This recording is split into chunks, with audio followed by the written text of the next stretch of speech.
Senate Committee on Housing, Lands, Housing and Urban Development of the Senate, former Governor of Sokoto State.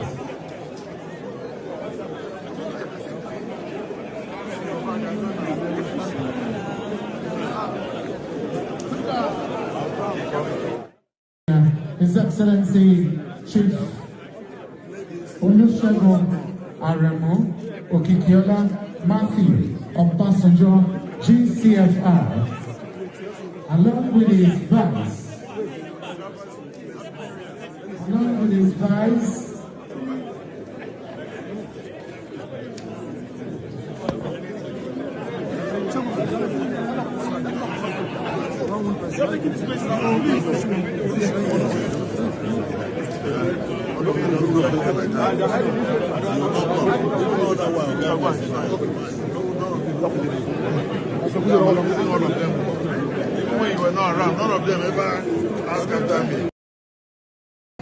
and so with peace and plenty, Nigeria may be blessed. We'd like to thank Ibrahim Otola, former Minister of Energy and Malawi, for delivering the opening prayers. Please be seated. Thank you very much. The comments to Eugenia, please kindly allow me to ask everyone standing to please move to the sides. We have a place that is reserved for all aides. We've commenced this event and we are live on 3 distinct national television stations. We are live. I was doing my NYSC. Baba Atiku was an aspirant, and in 2018 we contested primaries together. In 2023 we contested again, I as a vice president elsewhere, when his vice president had left him. And for God's sake, in 2027 again. There is need for a new generation of Nigerian leaders, and they do exist. Like I said, a whole new generation are waiting for a new leader to lead them to a new party. There are good Nigerians. There are people capable of solving Nigerian problems. But they are discouraged by the expensive, difficult, treacherous system full of godfathers and bad promises to make. But there are good Nigerians who are looking for that leader to lead them to fix Nigeria's problems. Right. Thank you.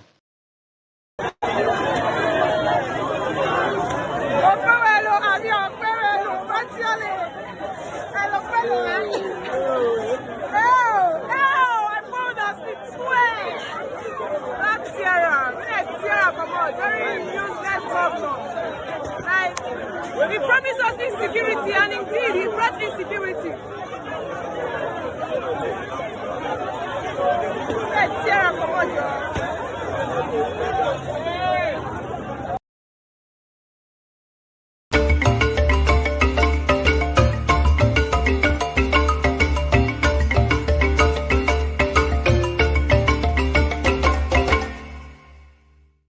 Hello.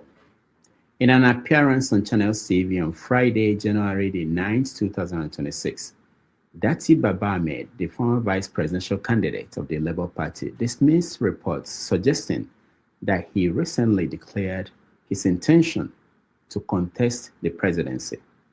He said that his comment at a press conference held at the headquarters of the Labour Party in Abuja was misinterpreted.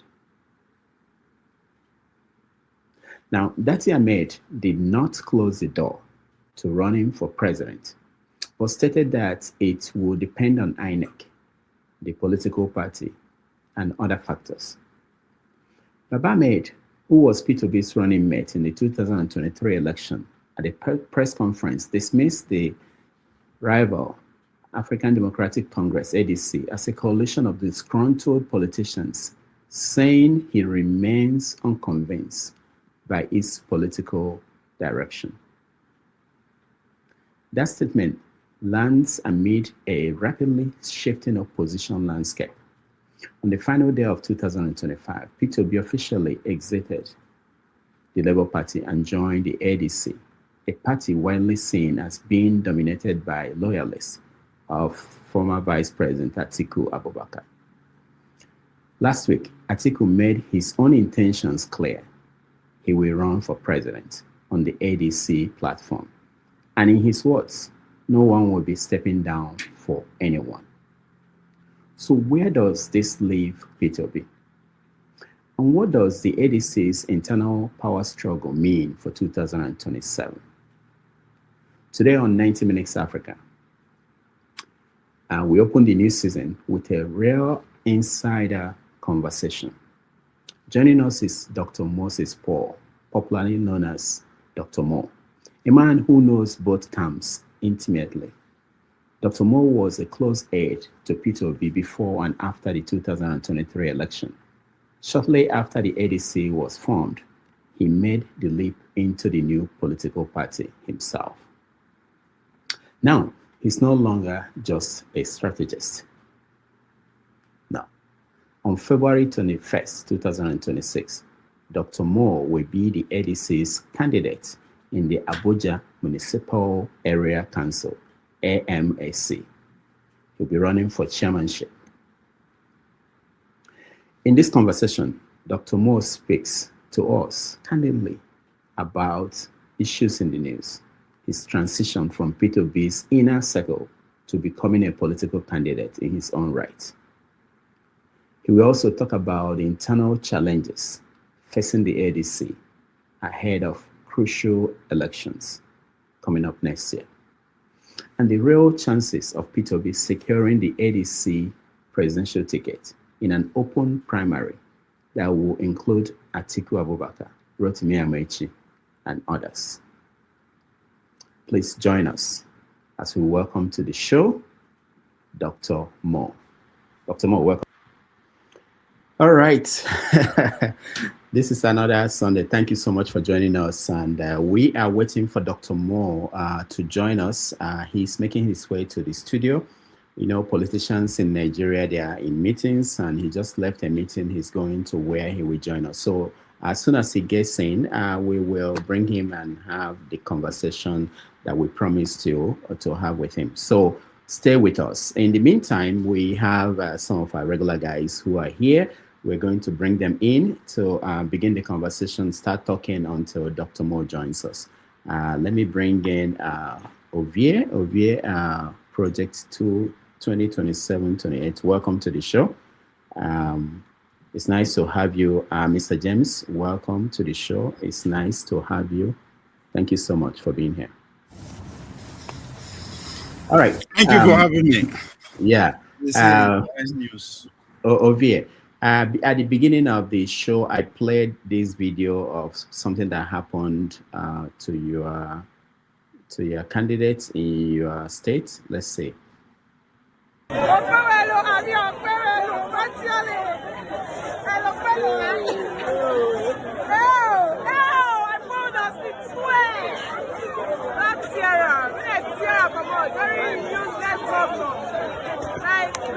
He promised us insecurity, and indeed, he brought insecurity.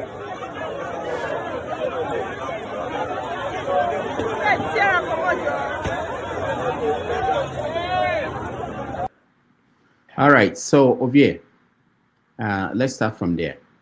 What is going on in your state? Well, what is going on is very unfortunate.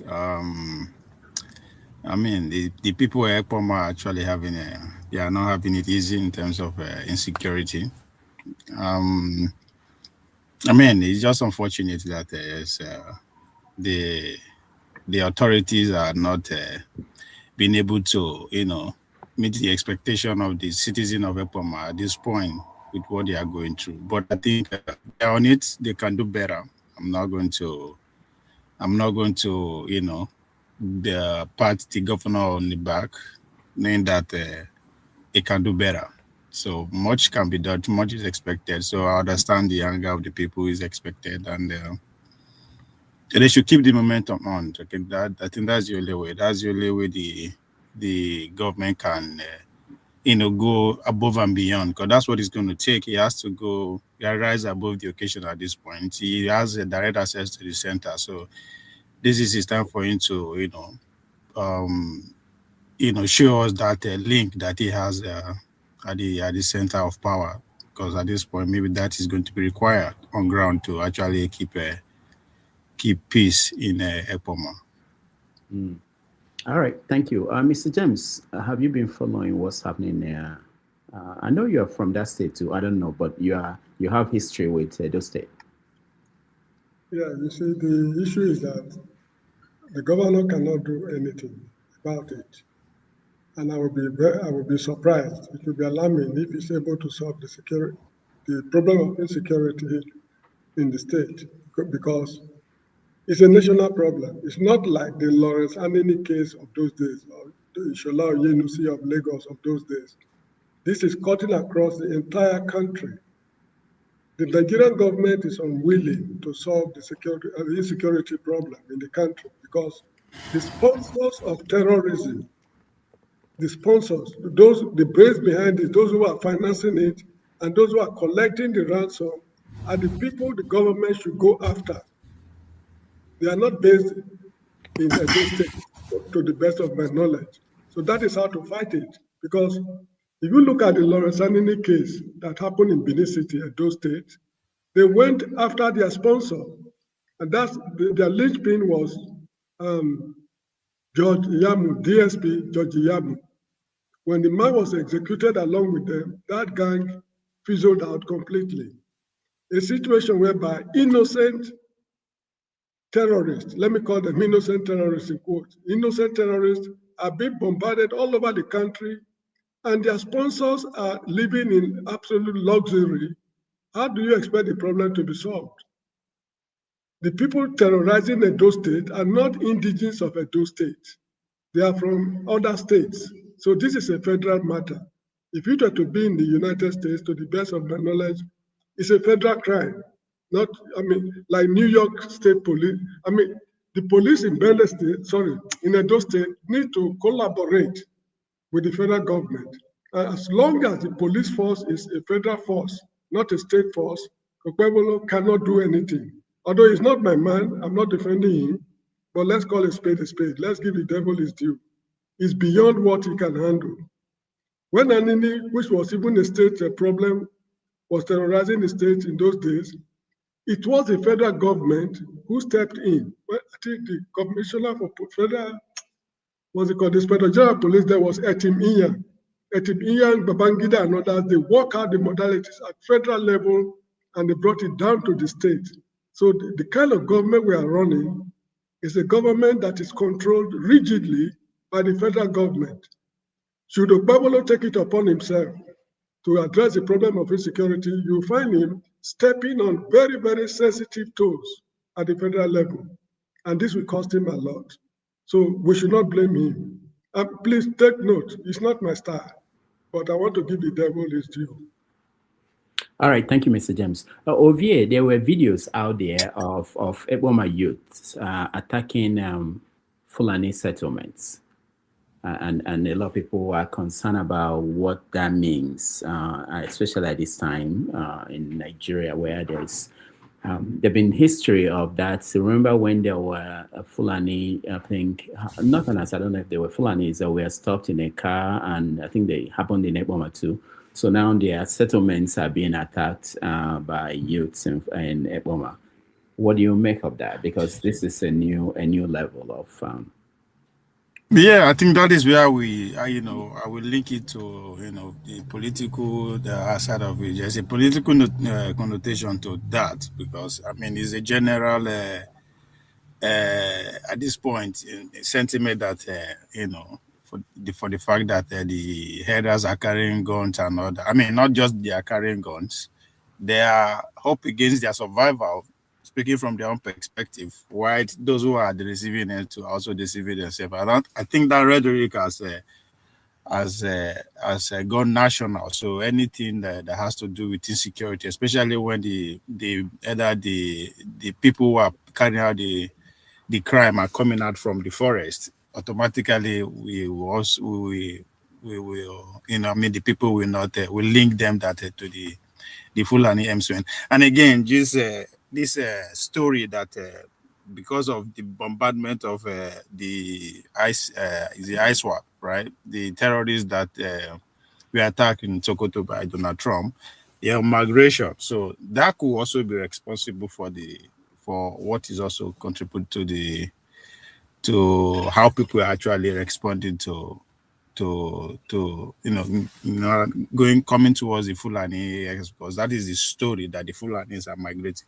I mean the ISIS guys, terrorists are migrating. So for that reason, any Fulani in the bush with guns and so you expected. So it's not a surprising thing that the story is going that route, especially when the governor is still very much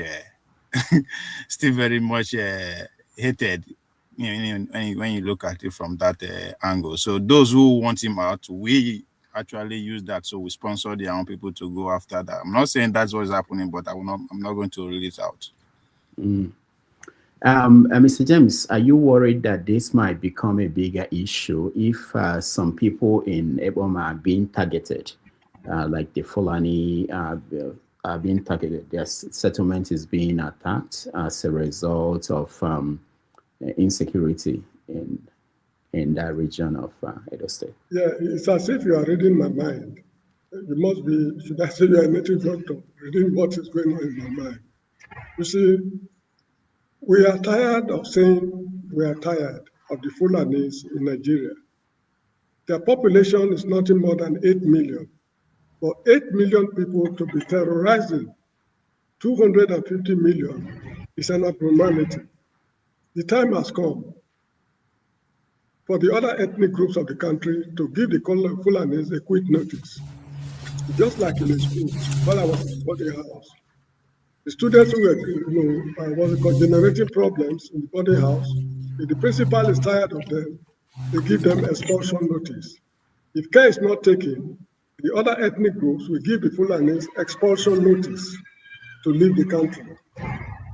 8 million people cannot hold a country to ransom, a country of 250 million. We are tired of saying we are tired. No ethnic group in the history of Nigeria has done what these people are doing. So if the people of Ekboma are saying that the Fulani should leave their territory, they just have to leave. Because I cannot go to Igbo land or Yoruba land and start misbehaving and expect them to applaud me. Let's call a spade a spade. What has the Fulanis done? In what way have they contributed to the progress of the country? Technologically, administratively, or otherwise, other than sharing juicy positions. Mr. What's his name? Somebody in the comment section, something here, I can't remember. He's saying that I should not call the terrorists innocent. They are innocent because majority of them are not even educated. They don't even know why they are doing what they are doing. Whenever they collect the ransom, they are not the people sharing the money among themselves. You look at the kind of shoes they wear, the clothes they put on. They are among the most wretched on the surface of the earth. Yet they are collecting billions of naira from every operation. Who are those getting this money? These are the people we should go after. It is in that sense I'm saying that the terrorists are innocent. They don't know what they are doing. This is how I see it.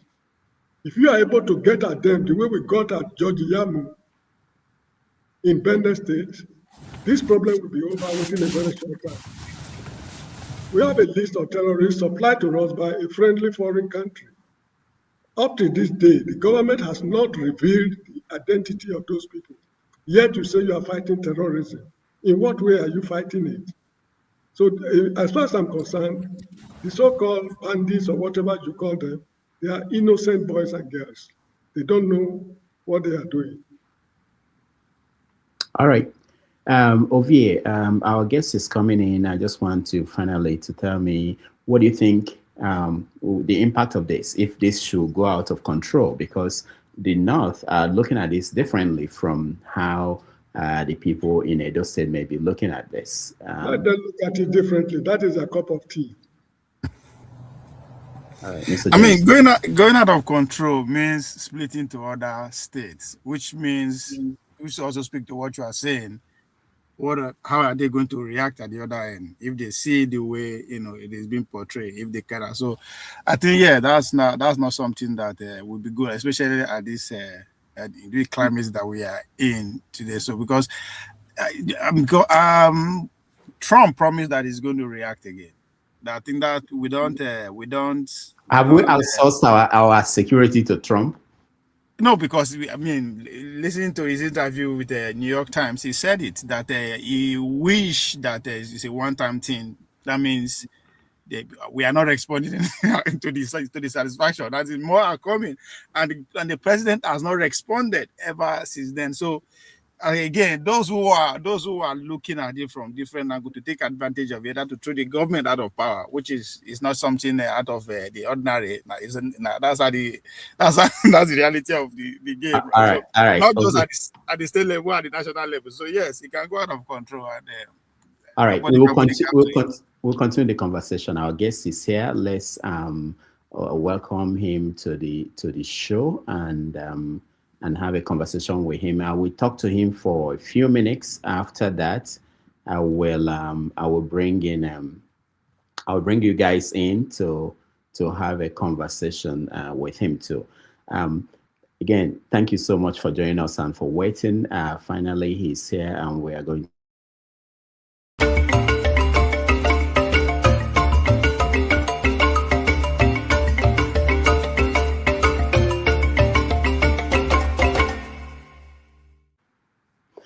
All right, on February 21st, 2026, our guest, Dr. Moore, will be the ADC's candidate in the Abuja Municipal Area Council chairmanship election. Most of you have known him over the years as Peter Obi's aide. Now he's out there running for election on his own right in Abuja. So let's welcome to the show, Dr. Moore. Dr. Moore, welcome to the show. Thank you. Can you hear me? Yes, I can hear you. Thank you for joining us. I know you are a busy man these days. You're running for office yourself, and welcome. Thank you. It's quite really busy. I had to excuse myself from the campaign meeting right now to be here because we already scheduled, and apologies at the same time for those who have been waiting, and for yourself. No problem. We understand. So we deal with politicians. Now you are part of them. We deal with politicians, and we expect these things to happen. so no problem. Now let's start with serious issues going on in the country. Before you came on, I played several videos. One of them was this video of what is happening in Eboma. Which I don't know if you had a chance to see it. It's a brief video. Let me play it for you.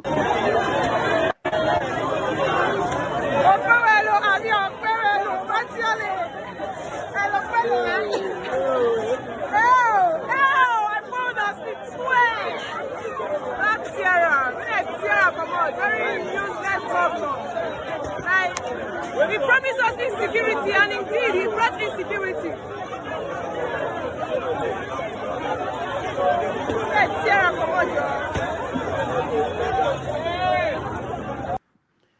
There's tension in the country more than any other time. You're not a politician. When you see things like this, few months before a major election, what does that say to you? You know, we have become what we have been becoming, and we will become what we will become. Whatever action you see today, whatever reaction, whatever responses you're seeing today, is a report card of what is a result. It's a report card. It's speaking of the things that we are becoming. The hunger, the deprivation, the poverty, the insecurity, the pain, the angst that you're seeing did not happen overnight. It is something that has been ongoing. And so it's a report card of where we're coming from. You know, so it's speaking to us, it's telling us something about what our society has been, the evolution of the characterization of our leadership, of the followership, of the missing links, of the gaps, of what we should, our responsibilities. This is the result of what you're saying. This is a report card of what you're saying. And like they say, everything rises and falls on leadership. This is telling, of the kind of leadership that we have. When you see insecurity in a land, when you see a place where 200 people are killed and nobody's arrested, nobody's in jail, nobody's held responsible, when young people, graduates, cannot find jobs and are wallowing right in the shadow of power, when you have women who cannot feed their families, when you have fathers who have no jobs, when you have people who have no social security, no livelihood, and nobody is responsible, nobody is held accountable, it speaks of the nature of the characterization of the kind of leadership we have. And something you said that I'd like to clarify. For those who are listening and for all of us Nigerians, today people look at me and say, you're a politician. Guess what? Nation building, leadership, governance, accountability, all of these rhetorics that I'm vomiting are nothing if we don't go through politics. People of value, people of character, people of moral conscience must come into politics because it is the road to everything that we desire as a nation. What you're seeing, I mean, like I know, we have governors in Nigeria who are not even worthy of being security men. And when I say that, it's not I'm not downplaying I'm talking about like who are not even worth being drivers. The job of a driver is a noble job. But when you are a driver of a vehicle, I mean, literally, you cannot be taking decisions for a state or for a nation or for a local council. There's going to be a serious problem when people who are not supposed to be in the position of leadership are in leadership. This is what you're going to be seeing. And this is what, for me, this is why I'm running, because the local governance, states, National Assembly, senators, these are the people who are in touch with the grassroots. And for all the things that we're asking for, it is leadership at that level, that are responsible for that. And so when we see a breakdown of law and order, when we see brigandage, when people cry and there's nobody to even put a human face to it, they speak volume of leadership. This is what we have. It's a report card of our evolution as a people. We'll get to why you're running and what you're running for and how people can help you. But let's get your view on key issues in the country today. A lot of people are saying, where is the president? Do you know where the president is or has been in the last few days? Right now, I'll be more concerned that in the local council where I'm running election, children have been out of school. I went to a place in Kapua in Lugbe, which is within the Municipal Area Council. Rudolph, you'll be shocked that I went to primary school here. Children are sitting on the floor. And the question is, where is the chairman? Who is the chairman of Abuja Municipal Area Council? Who is the chairman of where the president lives? Who is the chairman of where all the ministers are? Who is the chairman of where all the diaspora embassies are? This is even more important than looking for where the president is. Where is the chairman of Abuja Municipal Area Council? Where is the leadership at the grassroots level? Now, the minister in charge of Abuja has been in Rivers State in the last few days. He's been turning the state upside down. What do you make of that? Is he going to be your boss when you win, if you win? What will be the relationship between you and Wike? I think Wike is going to like me. I think he would love me because he is Christian with the Minister of Projects. I am a chairman of projects. Even though I haven't ascended into that position, I'm fixing primary schools. I'm attending to primary healthcare centers. I'm giving the young people direction, you know, already here at the center. And if he's a person of, if he's who he is, he's going to love me and he's going to like me. And I say that, but with a caveat. The chairmanship position is and many people confuse this. It is an executive position. Yes, the minister has some overview in some certain areas, particularly where policies are concerned. For example, the primary schools are within the purview of the chairman, but the policies that are made are within the federal level. That goes for primary healthcare center and several big roles that the minister would play, or the federal rather, in terms of policy making. But the implementation of how we drink water in the municipality, clean water, waste management, how children go to school, the revamping of primary school, which is the foundation of education, the primary human capital development. Same thing with the primary care center. All of these are within the constitutionality of the chairman. So it's not like somebody is holding a whip over me where those things are concerned. And so while I respect the place of the federal, I am going to be my own boss in that regard, in terms of the primary constitutionality of the chairman of the local council. Okay, since I think you want to talk about this more than any other thing, let's go into that. Most people don't know about, you just said, who is the chairman? Where is the chairman? Is there a current chairman? Or you are the first, this is the first election? Yes. There is?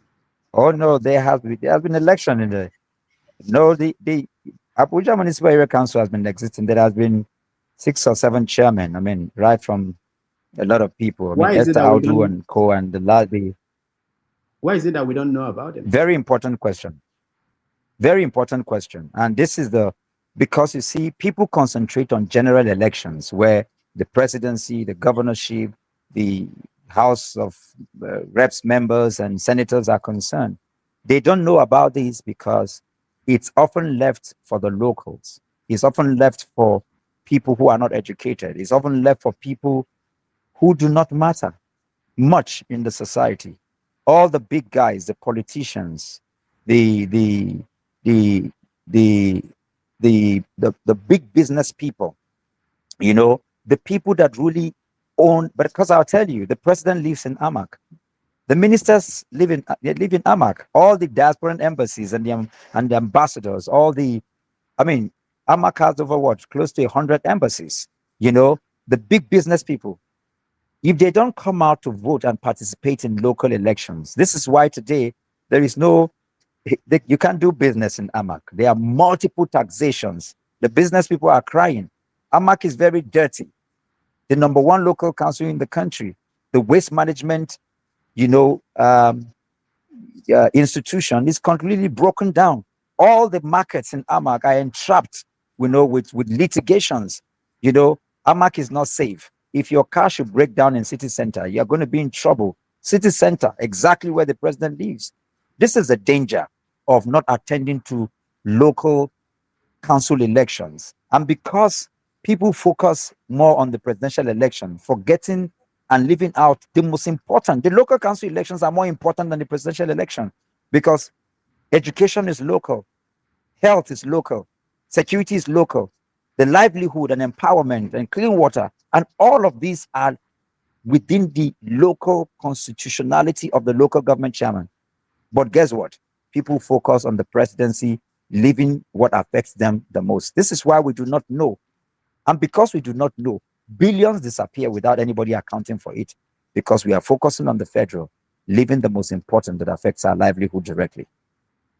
How many people are running for that position, chairmanship?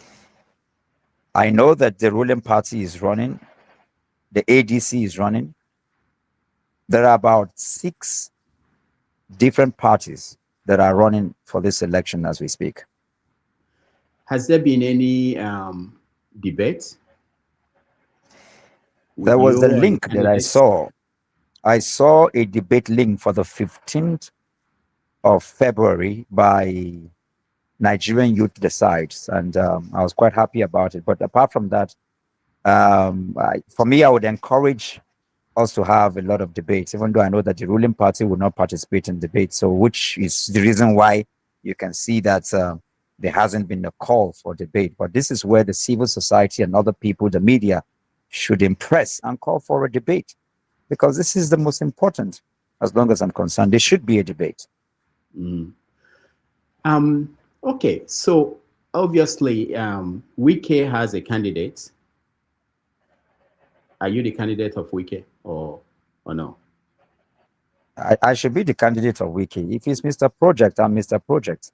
I mean, I saw him twice on live television rebuking the current chairman over the fact that he could not even provide vehicle for the security people. And he made reference to over 10 years ago while he was chairman of, is it Obiako or somewhere in River State, if I'm not mistaken. And he spoke about the things he was able to do. And for me, that was impressive from Minister Wike.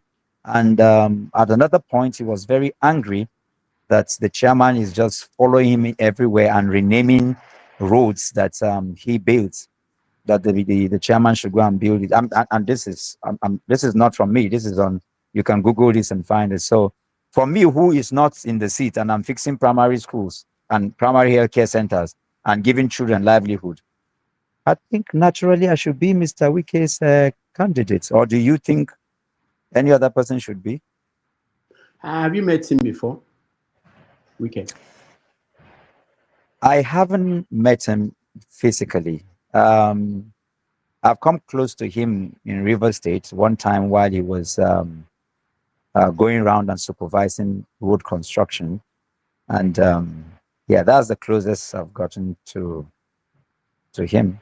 Yes, I haven't met him. Except if you book an appointment for me and him, maybe I can hook you up with. You are my guy. You have to do something though. I can hook you up. Don't worry about it. No? Because he's the minister, and it's important for me to see my minister. I mean, you know what I mean? Yeah. Now, this is very. So this position is like the chairman of a local government in other places in the country, is it? Or is it different? Yeah, it's comparable to like the mayor of London, New York. Yeah, we call it chairman here, but that's the portfolio. It's big. It's not something small. Okay, so how is the campaign going? It's been very, very, very hectic for me. I've just finished the 6th meeting today. Amak has 12 wards, and Amak is very big.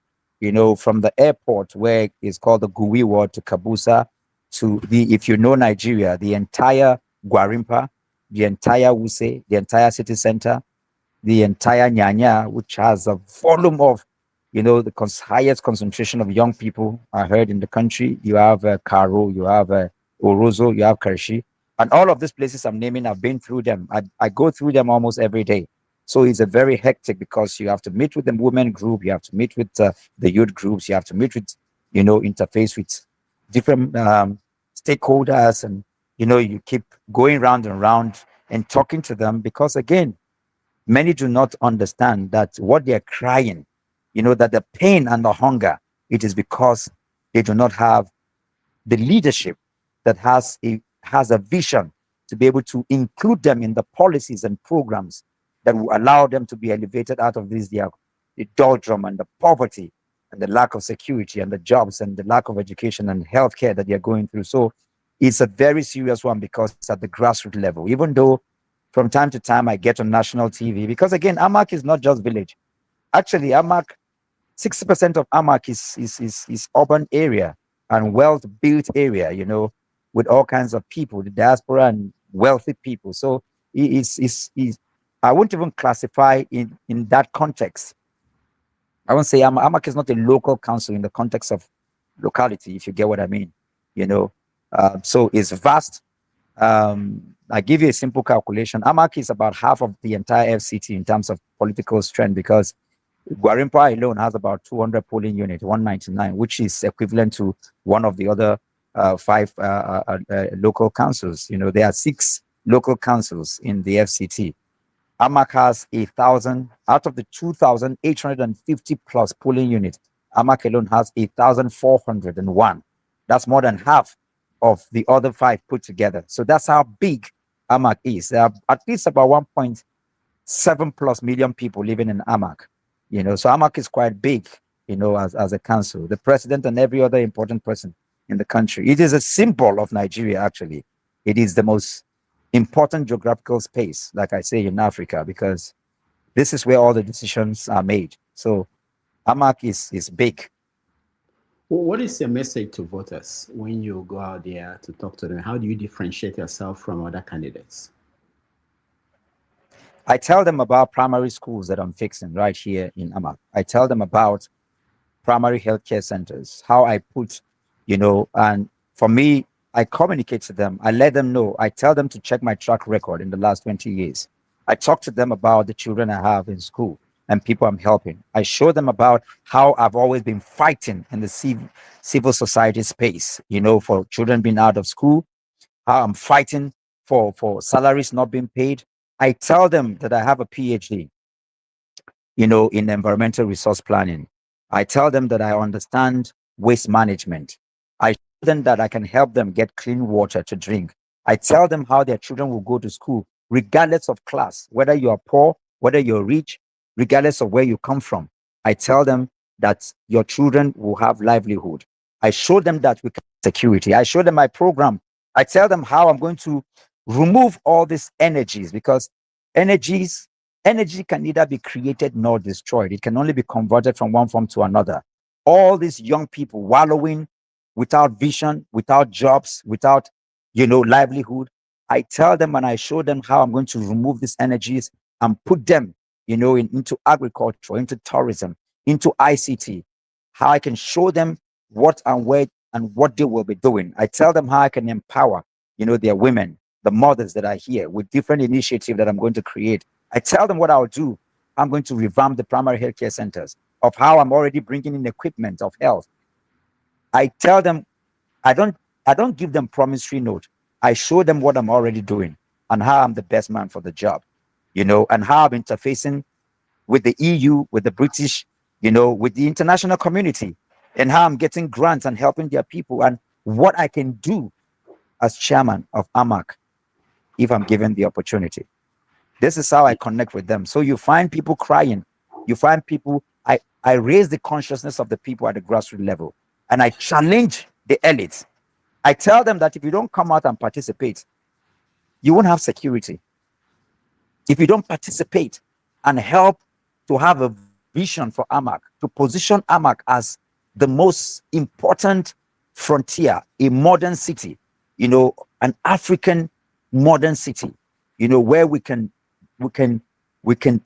have a cultural heritage that understands the identity of the indigents and protect, you know, those who are residents, the responsibility of every resident here. I connect with them. This is why I haven't been able to rest. My phone is ringing even right now. People are calling me because they've never seen this before. Some have told me we've never heard this before. You have brought out AMAC in a way that we've never seen. And I believe that for the first time, indigents versus non-indigents and residents, people of different tribes, of religions, and they're going to rise up and vote, because for the first time, maybe we're going to have somebody who understands AMAC in a way that people don't, and a unified, you know, entity in the country. Because I can tell you, Rudolph, whatever happens in AMAC happens in the entire Nigeria, because what people see about the image of Nigeria is what AMAC reflects. So this is a very important election. It's the most important election, far more important than the presidential election. I say that again and again because of the relevance of education, of health, of security, of our livelihood. If the chairman does not understand the narrative of our conversation, how can you chair the most important local council in the country, where the president lives, where the international communities are, and you do not understand the narrative of this simple conversation me and you are having? Somebody who hasn't gone to school, who doesn't even understand policy, but you want to lead this important council. This is how I communicate with the people. I speak in Pidgin English. I speak in Hausa. I speak in the language they understand when I go to the villages, to places where there's no light, no road. Many of my cars have been damaged because of the places I go to here. Sometimes we are caught in between, but guess what? The local people love us. So I think a little of my profile is rising because, again, they know that I'm a street boy. So I'm their guy. So they will not harm me and they will not touch me. So this is how I connect with my people. Do you have anywhere, websites where people can read up on your manifesto and things you plan to do and how you plan to do them? Oh, yes. I have a website, drmo.ng. You can go there, all the profiles, and my manifesto is there. And I'm making, even after this interview, I'm going to snap your picture and all of that and put it there. If you go to Moses Paul on Facebook, you'll find this interview, you'll find what we are discussing. If you go to Dr. Mo Paul on Twitter, you'll find the things we're talking about. If you go to Instagram, Dr. Mo Paul, every week, I am putting everything. I'm going to report them to you because with me, it is transparent governance. It is accountability. It is a community-led governance that I'm going to drive. Yes, it's open system governance. I'm not going there to go and steal. I'm going there to go and serve. I'll probably be poorer when I get there because I really, truly want to serve the people. I want to show Nigerians that transparency, open governance system is possible. It is not rhetoric and it is not something that one wind should carry somewhere. It is possible to have a leader that truly wants to serve the people. What is the budget of the territory, the council? Do you know? Yearly budget? About 25 billion, thereabouts. Again, there are no. I don't, because sometimes I try to find out. A lot of things are buried in secret. You don't know what our mark is making. You don't know how many. Where you're going to find out, because Rudolph, how do you run the number one? We don't even have a portal of payment system where business people can pay. Touts are the ones. Touts. Dr. Mo, you are freezing. There are over, if I'm not mistaken, there are close to 20 different departments who harass people. If you are doing business in Amak, they come, they ask you for you are paying for toilets, you are paying for kitchen, you are paying for radio, you are paying for all kinds of things that you don't understand. And different people are coming to collect money. So part of what I'm going to do is to have a unified payment system. How can you live in London? You see, this is where the waste is. There's no accountability, for what comes in and what goes out. All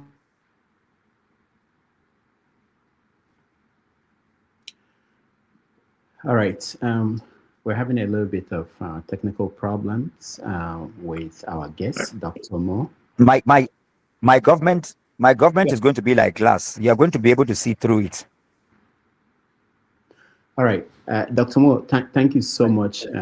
Let me ask you if you can still hear me, or maybe we can take a break. I wanted to know your political party. How are they supporting you? How are people supporting you? And are there ways for people who may want to support your election, your campaign, can support? Yeah, I mean, we just set up our campaign council. I have an online payment, which especially for the diasporas, which I publish. You can go to the link and you'll be able to support. And for those who want to support directly, I mean, Rudolph, you're my guy. You have my phone number. I can put out my campaign account, to you after this. You can share it. Yeah. We need all the support. Yeah. So I will send it to you. People can make payment into that, and you can be sure whatever payments you put there, you're going to have the accountability begins from here. You see what your money is being used for.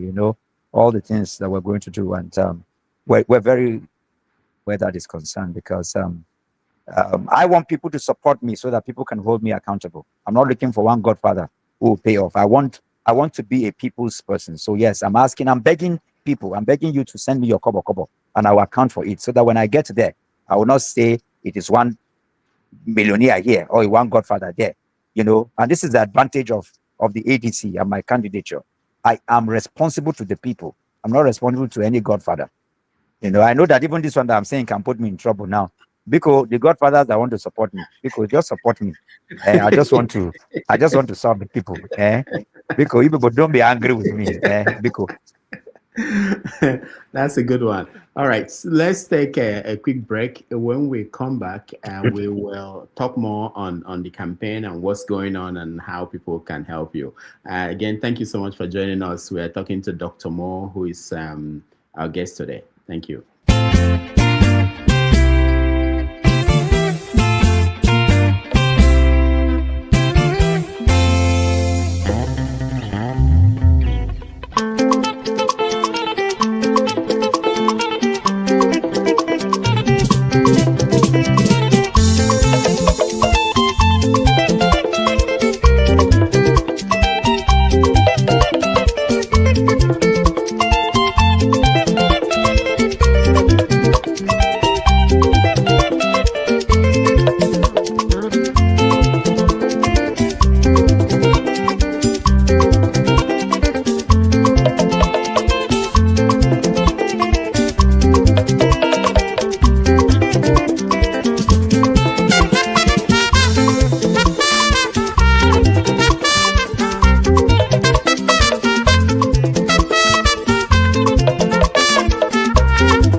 All right, welcome back. Thank you so much for joining us. We are talking to Dr. Moore, Moses Paul, who is running for the chairmanship of AMAC, Abuja Municipal Council. Where is he? Okay, is he still with us? I'm looking for him. Okay, he's disconnected. He will join us in a moment, I believe. So we're talking about what it means. You know, most people are not aware that there is a position like that and who has held that position. But obviously, if you've been to Abuja, you know that it's a city that needs a lot of direct government governance and close to the people, not the people at the top who make noise sometimes, like the ministers in charge of Abuja. But go to streets, especially outside the major areas that you know about, you find out that you'll be surprised that you are in Abuja. Once he joins us again, we will continue the conversation. I will let you guys join. I can actually bring you up as we speak, those who are already in the studio. I just exchanged messages with him, and I'm sure he's trying to rejoin us. We'll continue that conversation. Let me welcome CM. Welcome to the show. Oh, yeah. Yeah, thank you, Rudolph. Good afternoon from here, or good evening. Yes, good evening from here. Yeah. And Jagun, welcome to the show. Thank you so much for bringing me up. Okay. So while we wait for Dr. Mo to rejoin us, he's been talking about what his responsibility will be should he win the election and be the next chairman of the council. And you know, I'm surprised that in this day and age, this important position, most people in the country are not aware of the people that have held that position. But let me hear your view. Let me start with you, Ovie. Ovie, change it. Yeah, you know, there's a way they put our money where our mouth is. But fortunately for me, I don't put my money for Igbo because my mouth is always there. But what I can promise here is that first I will say that have the bragging rights of being the only one who has contributed 1 million votes to his presidential candidate in 2023 on this platform, and everybody will react. If you claim that you give your candidate, but how many you give them? Only you won't claim 6 million. Dr. Damage Zeb will claim, Jago Zeb will claim, because all of now be there. Now let me be Woko say yeah, and I give my candidate 1 million votes on this platform. You won't argue him. So what am I trying to say? I don't have money to give Dr. Mo for his campaign. I'm not on grant to go knock Dr. door, but I will use my platform because of my past results, and I will campaign for Dr. Mo every day. At least I promise you 1,000 votes. All right. Thank you, Ovie. Mr. James, anything so far that you've had? Yes, I'm not a voter because I have no voter's card. So I cannot promise him any vote because I don't live there. Okay, so he has spoken well. We are used to this kind of grammar since the First Republic. There's something lacking in what he has said, and that is data. If you are talking about waste management in Abuja City, can he tell us the volume of solid waste that is generated in a day? How will they process it? Is it going to build a incinerator? How much will it cost? The children in primary schools, how many of them are in school and how many are out of school? If you build classrooms for all of them, what is the total cost of solving this problem? The teachers, the erasers, if you want to do free education, the textbooks, the erasers, the pencils, and what have you. How many teachers? You see, it should quantify all the things he's saying, not just telling us grammar. We've heard this grammar so many times, and we are tired of saying we are tired of these things. They should quantify these things. At the end of the day, we'll be able to assess it properly. I remember when the Unity Party of Nigeria was in Bender State. They quantified everything down to the pencils, the erasers, the sharpeners, and everything we used in schools. So at the end of the administration, we were able to say, in the area of free education, Awolowo did well. In the area of free health, he did well. But in the area of integrated rural development, we could not assess him. In the area of full and gainful employment, we could not assess him either. So he scored 50%, because he got 2/4. But however, the two areas he did well, he did it satisfactorily. So we assume that we can write off the remaining 50%. That is how you want the people's heart. It should be very, very specific. Tell us precisely what you want to do. Are you building incinerators? Yes. How much will it cost? The volume of solid waste. These are things, nitty-gritties you should go into, because you don't just wake up overnight and say, I want to become a mayor of a city. You must have been doing your own work over the years. We want to see the outcome. If the outcome is satisfactory, then you are likely to be a good candidate. This is how I see it. All right, thank you, Mr. James. He's joining us again in 3 minutes, so he's trying to take care of a few things, technological things, so he will join us. Let me come to you, CM. CM, how are you doing? Happy New Year. Hey, I wish you the same, Rudolph. Good evening to everybody. Mr. James, nice seeing you again. Yeah, Ucha, Jago, and Ovie. Actually, Abuja to me conjures the image of a city of corruption. And I feel that the chairman of Abuja Municipal Area Council, AMAC, must do everything humanly possible, because it's like he will be the chairman like no other. Being the federal capital, I understand that is where his area is where you have the diplomatic missions and everything. So it's like a mini president in a federal city. So I would like him to explain to us, because I have seen Peter Obi introduce him, what he had in stock, and will he be in a position to say go and verify after he must have been in office? Because that is what, if he can answer that question, boldly say go and verify whatever he says, go and verify. That is what I would like him to emphasize on, what he will like, what he will do. There's no need for politics. If it's only 2 items on his manifesto, let us know it's 2. If it's only electricity, he will make sure it's there, or pipe-borne water within his area council. That's what we want to hear.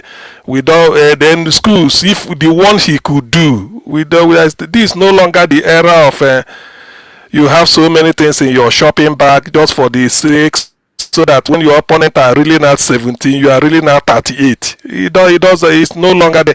Tell us if it's 1, 2, 3 key items you want to accomplish, and then you cost it. Give us the timeline, put the timetable. That's what we want to hear. Like Mr. James said, there's no time for grammar. Thank God some of us went to school, so you can't say anything that is over the board for me to hear. So the thing is, I would like it to be more, more specific, having costed, because you don't just go in there to say the budget. What are you going? Tell us the timetable, the cost it, and tell us you are going to do this for 100 pupils in one primary school. It will cost so amount, and you are going to generate it, and this is how. Then go and verify.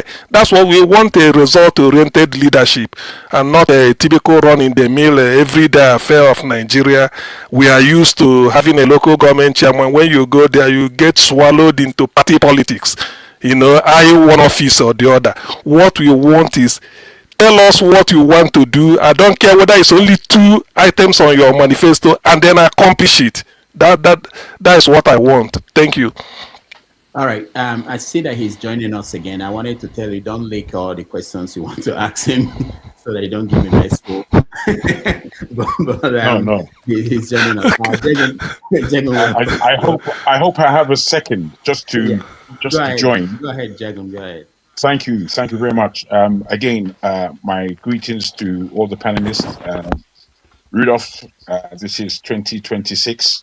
We hope for a much stronger year for you in your approach to this media space. We believe it's very important that your platform grows and becomes mainstream in the eyes of our people and further people. I wanted to make a couple of comments. One, I didn't like the way he skipped your question about where is our president. I didn't like that at all. These are the kinds of things that I can't stand. And I don't know the man. I don't dislike or like him. But I'm going to be treating him in a way such as it's men to men. This is not playtime. This is 2026. If he feels that the Nigerian polity and the Nigerian masses, as we are just going to take more rubbish from politicians who have been doing rubbish for the past 60 years, he's got another thing coming. If he feels that it's easy just to come into a position in a country like Nigeria, that is a potent country, it has potential and potency. And if he feels that he's going to run a country in any position he's in a whimper, he's got another thing coming. Because you see, people, younger people, and people who aren't doing the same political, politeness as we do sometimes on this platform, as we do as Nigerians. Political politeness for me is a waste of my life. I don't need you to be polite to me. I need you to be truthful, and I need you to be responsible. If you're not doing that, get the hell out, is what I'm saying. So I welcome the conversation with him. I'm here ready. Thank you very much.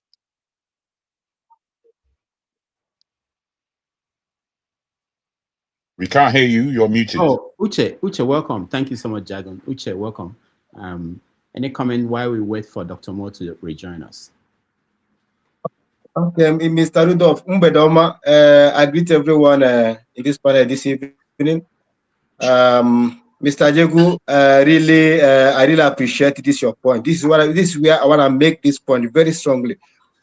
This is politics, and the politics is in Nigeria. I saw it is totally a dirty game, totally dirty game. But I don't know the generation that will come in that will change some certain things.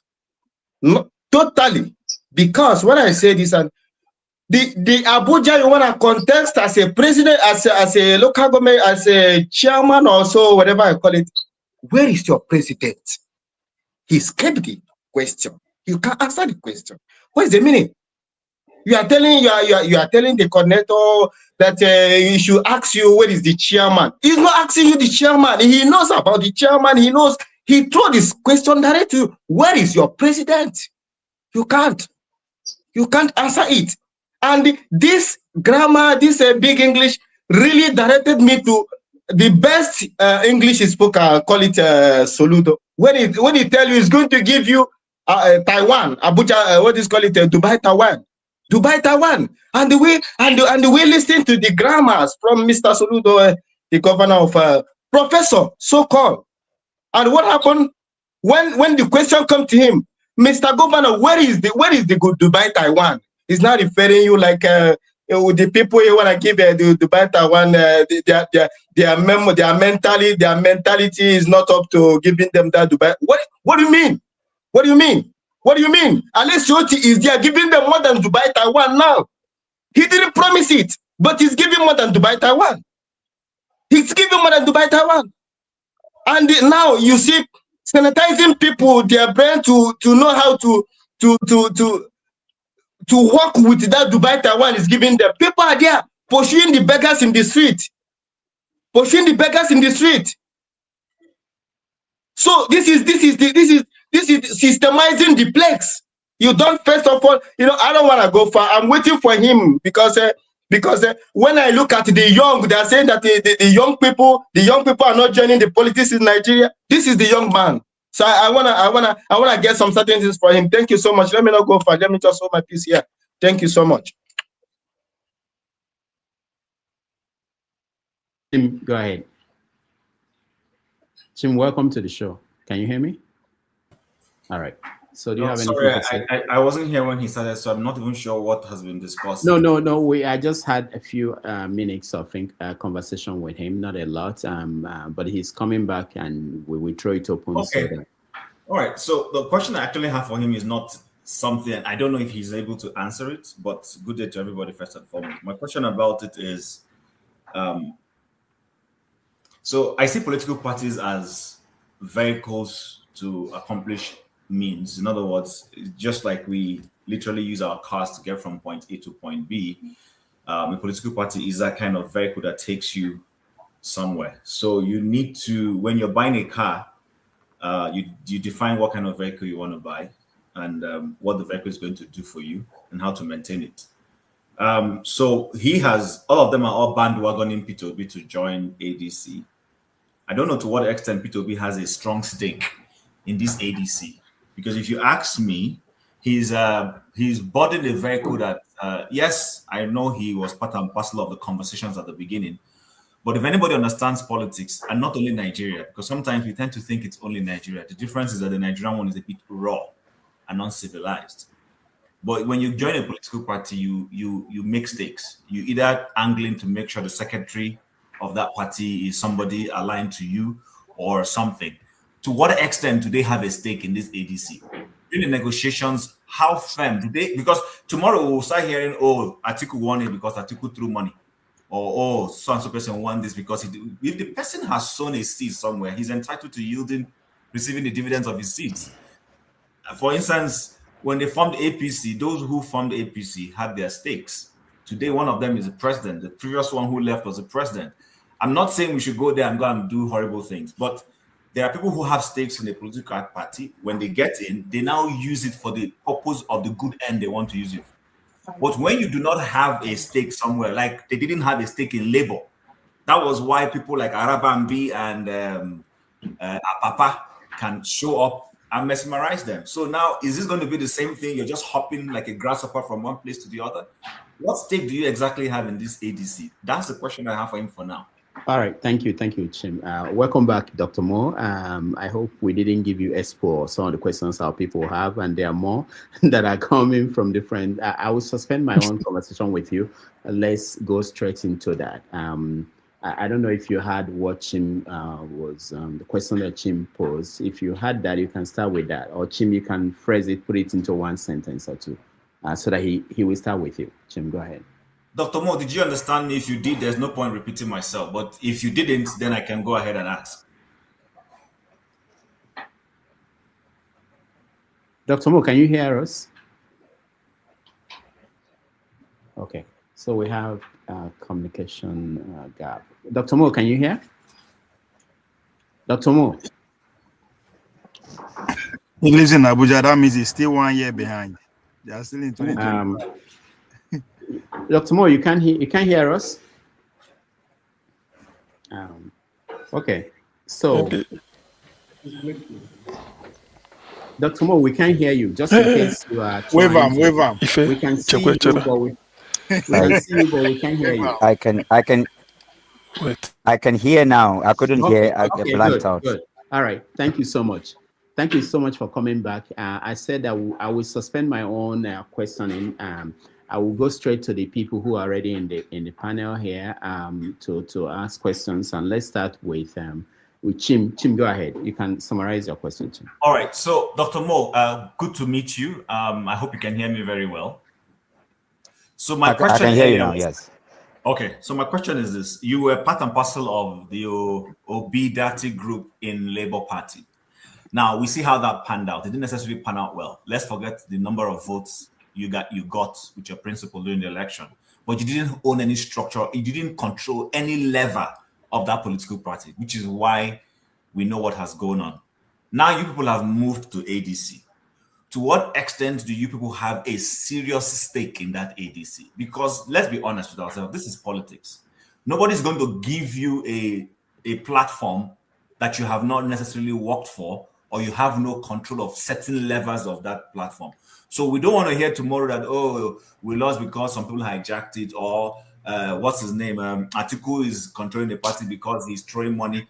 If the man is throwing money, which means it is his loyalists that own the party with him. So he will necessarily expect he has invested in somewhere, he will be reaping out of it. So to what extent do you have a control, you, Peter Obi, and your group? What is your strong lever in that political party called ADC?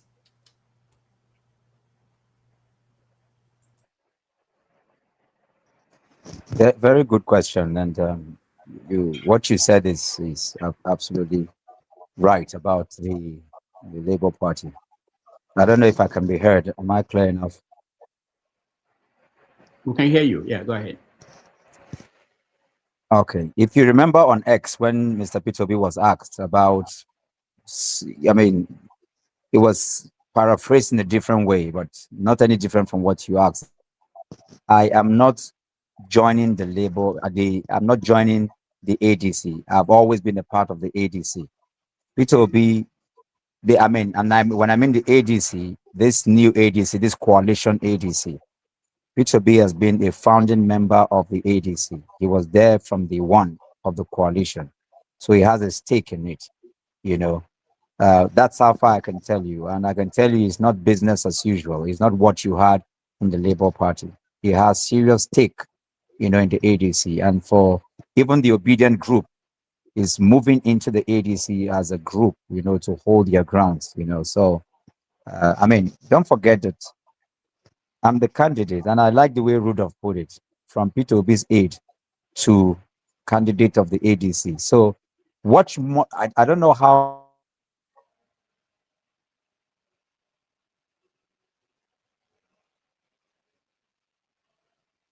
All right, we're having internet problems with his connection in Nigeria. We will continue to have that conversation. Let me bring in someone in Nigeria, actually, Righteous Man. While we wait for him to reconnect, I'm sure he will rejoin us. Righteous Man, welcome to the show. Can you hear me? Probably all the internet connections in Nigeria. I said in 2025. Righteous Man, can you hear me? Yes, I can hear you. Can you hear me? Okay, good. Yeah. Where are you in Nigeria? Okay, hold on. Okay, good evening from here. I'm still... Righteous Man, hold on, okay? I'm still in... I don't know where I went off, but I was saying that Peter Obi has as much stake in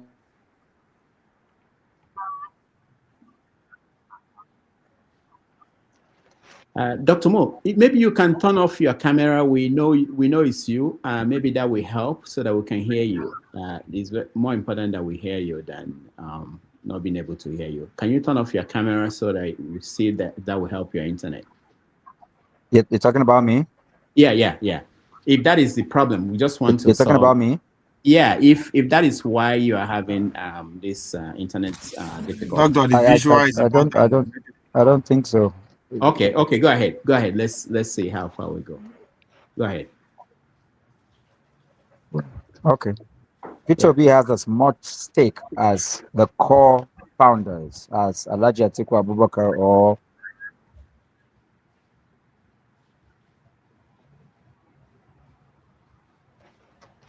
he has as much stake as His Excellency Rotimi Amechi or Alhaji Atiku Abubakar. He does have serious stake in the ADC. And maybe we hear you. Can you hear me, Dr. Mo? Maybe it's also important to point out that Dr. Mo joined ADC before Peter Obi formally joined. So it wasn't a new thing, this campaign. But Dr. Mo, we still cannot hear you. You are coming in and out. Will you try to join with our camera if that will help? I'm just trying to find a solution to that. Can you hear me? Yeah, we can hear you. All right. Let's listen to Righteous Man while we wait for Dr. Mo to sort out that end. Righteous Man, go ahead. Okay, Righteous Man is not also, he can't hear me. Let's go to Masca. Let's see. If Masca fails, then we declare Nigeria. I came in so that we declare Nigeria closed. Yeah, it's a what? No, I just came in. Thank you, Mr. Rudolph. I came in so that this guy Oviedo is saying that Abuja is a year behind. No, I just wanted to show that look, individually we can have problems, which does not mean that the whole place is enmeshed in a problem. Yes. Doctor, imagine the only Almanjiri among us now only in the internet. No, I mean, I'm not saying that I will not be yanked off, but I'm saying that it's not that Abuja is a year behind. Okay, I'm here live from Abuja. All right, hold on, Olivia. Let's have a serious conversation. So, Masca, up until he started running for this position of chairmanship of AMCA, most people have now heard of that position. AMAC. No. If you are in Abuja, you know that it's always a hotly contested position. If you live here, I know that it's a very hotly contested position. Who are the people running against him? Who are the? Look, sincerely, I don't know. And look, my attitude is that, and that was what I wanted to. That would be my position to him. I think we all tend to run to the center, avoiding dealing with some of the critical issues. Left for me, somebody like him who is from Benue State, who is an Idoma man. I think there are a lot of issues that needs to be addressed in Benue State. If you ask, what's his name, this guy that come, this pastor, what's his name now? John Abba. I am not from Benue State, but I'm not happy what happens there. So I know that AMAC is hotly contested, but it's not something that for me I pay too much attention to. And one of the major reasons is that I believe he's a good man, but the challenge with the system we operate is that they would most likely not allow him to do what he wants to do. That's all. But I can people who are, and he can tell us who he's contesting against. But I know it's a very important position. Very, very important. Rudolph, just to add to what Masca said before he continues, AMAC, Abuja Municipal Area Council, is to Abuja what New York, where Mamdani is to the state of New York. We know now. He explained that to us. To us. All right, Dr. Mo, go ahead. You're back. Maybe this is the first thing you will fix when you become the chairman. Internet, at least between Abuja and New York and London. And can you hear us? I can hear, but the Nigerian network is taking a toll on this. Yeah, that's what we're saying. That maybe that's where you start. Before you fix the trash on the street and other things, fix the internet so that we know what you're doing. Oh God, it's tough and very painful. So Masca, what are you using for your internet? Maybe we can recommend that to Dr. Mo. I use a company called IPNX, but the secret in Nigeria is don't stick with one company. I'm actually trying to port to MTN now, because what normally happens is that because of our institutional decay, a company starts very well, but by the time they are 6 months or 1 year in operation, the quality starts dropping. So you have to be ahead of that curve. When the quality is dropping, you jump into the next bandwagon, and after they are going to drop you, it's just tough. But look, if you're here, you would find a way of surviving. I feel for him, honestly. It's very embarrassing, but and unfortunately, fixing this network is not even up to him. You can see what I'm saying. Just assume now he's pitching to some good people outside that want to come and invest, and see how his network is going to be acting up on him. And this precisely is my point. Yes, you can vibe for some, but there are some basic problems that if we don't solve them, jump into any position you want to jump into, you are not going to be effective. We need to sort some of these basic problems, including. But Masca, people say sometimes that we always look at the national and the local issues that are needed are not solved. You know, primary school education, taking out trash, and that some of us will have to start from the local level, and that's what he's trying to do. But then again, you see the interaction that, you know, technical things that he may not be within his office to deal with. Is also a problem. Yeah, I think, Doctor, I like the way you push back on Mansak. Yeah. I think those people who believe that the guy cannot do anything because of the, you know, the way politics are actually the problem, right? Before you take care of the bigger problem, you have to experiment it at a small level. If it works, then you scale it. But I think that's how things work, right? Nigeria is a big country. Yeah. For you to fix the bigger picture, experiment what you working at the local level. If it works, and for us to be expecting things to get better while we are discouraging those that are making efforts is something I don't understand. He is going for the chairmanship. If we believe the other stuff is not working, that's where we come. We find people who are interested in that and encourage them if we cannot do it ourselves. But by just putting a cap to it that, oh, he can't do anything, then when are we going to do something? So that means we already understand there's a problem. We all know the problem, which is always my complaint. Then what do? What we do is the opposite of the problem. What we are complaining about, just do opposite, right? If we all agree that the system is so chaotic that the guy cannot operate, then that's when we come in and play our own part. Rather than say, then we are firing at him. Where is this? No. Participation is very important. That's one thing I was taught as a professional when I went into college.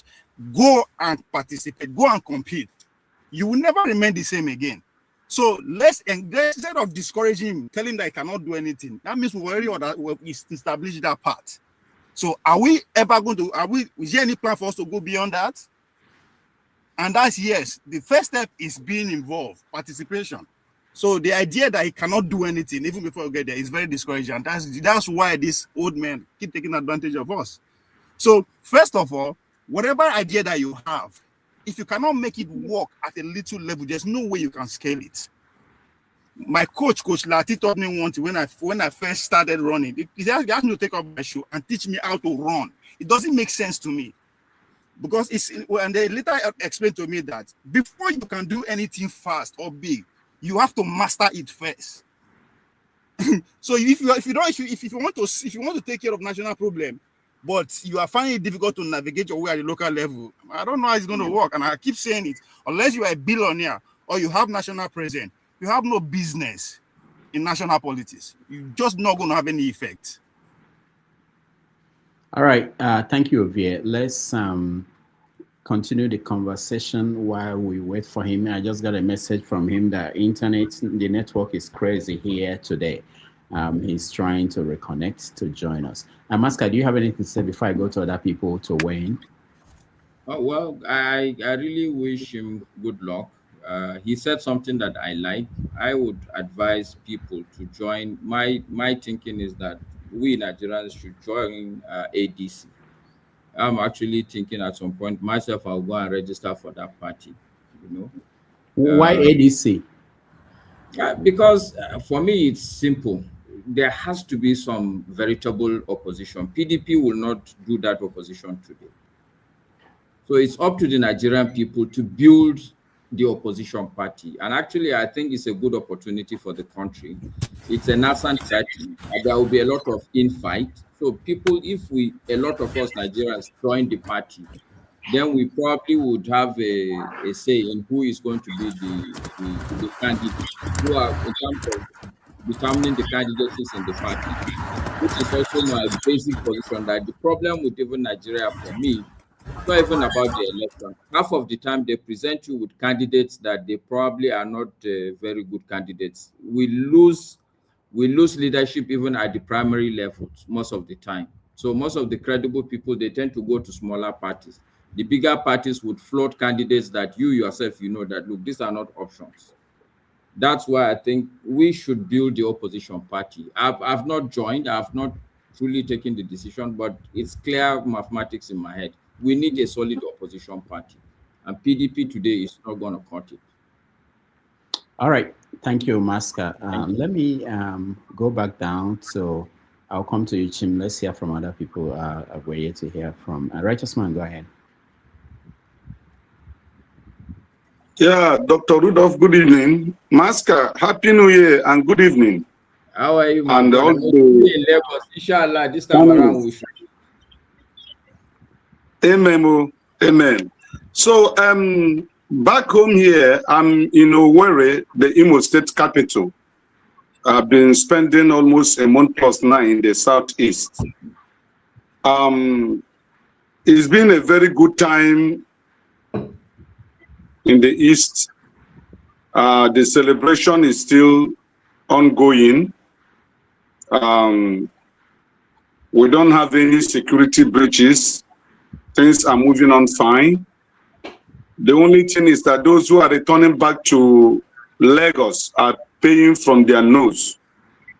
If you are taking a night bus now is charging from Owerri to Lagos 68,000 as of today.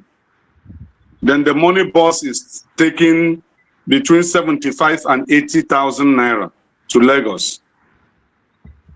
And then various checkpoints.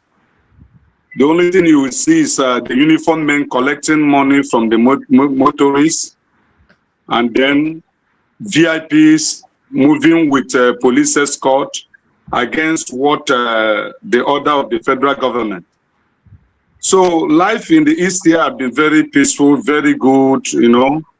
There is a little bit improvement in electricity since 3 days ago.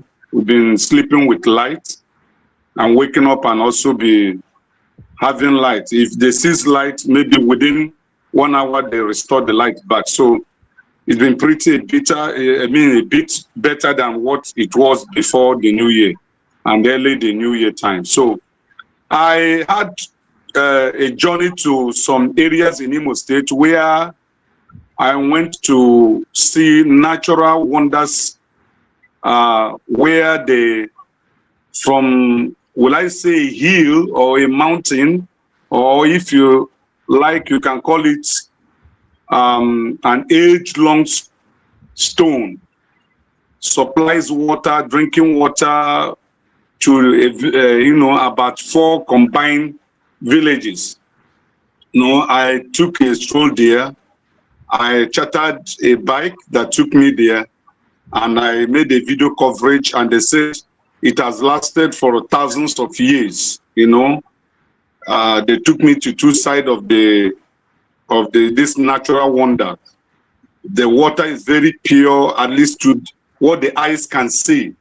Very pure, very, cold. People, that's where the villages goes. I will send you the video. They go there to fetch water. And unfortunately, I was told that one of those people who contested for the gubernatorial election in Imo State, or who had vied for the governorship election position in Imo State, Arurumen, his house is not far from this very place I'm discussing right now. And you see that the only development that was given to that site was the one the white men did about 100 and something years ago, when they came to that village and they were taken to that place. They built a monument there and channeled that water to serve the community better than, they met it. That's the only thing you can see. As since then, Nigerian politicians and the well-meaning citizens of Imo State have not ventured to develop that place as a tourist center. If you watch, I will send you the video. If you watch it, you see that God is actually wonderful. You can't phantom where that water is coming from. And it runs every day for thousands of years. As I interviewed the villagers, they say from ancient time, it has just been like that.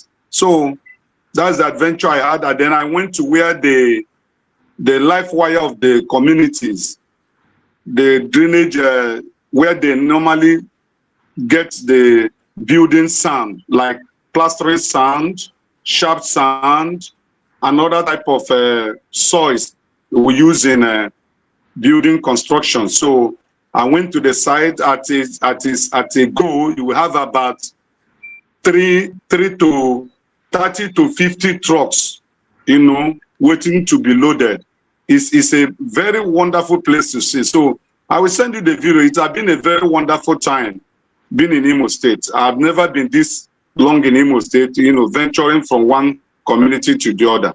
So it's been wonderful. Thank you. All right. Thank you, Righteous Man, for that update from the Southeast. Let me see. Let's get to Mazopara. Just weighing. I'm trying to get a final word from Dr. Moore, if he's still trying and whether he's still going to join us. Mazopara, welcome to the show. Yeah, good evening, Dr. Rudolph. Maska inawuni. Sanuko. Afia Mazi. Maska is a rich man. That's why he has some stable network. Your network never good, never. Maska used to have major problems. He's gone through the top of it. He's come out good.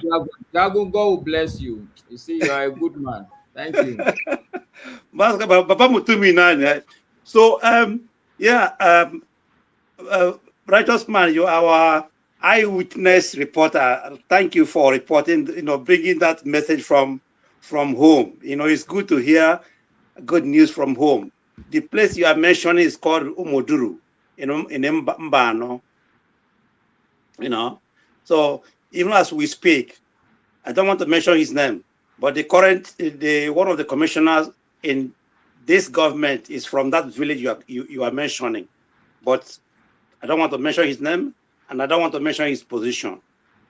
The village has remained like that for many years.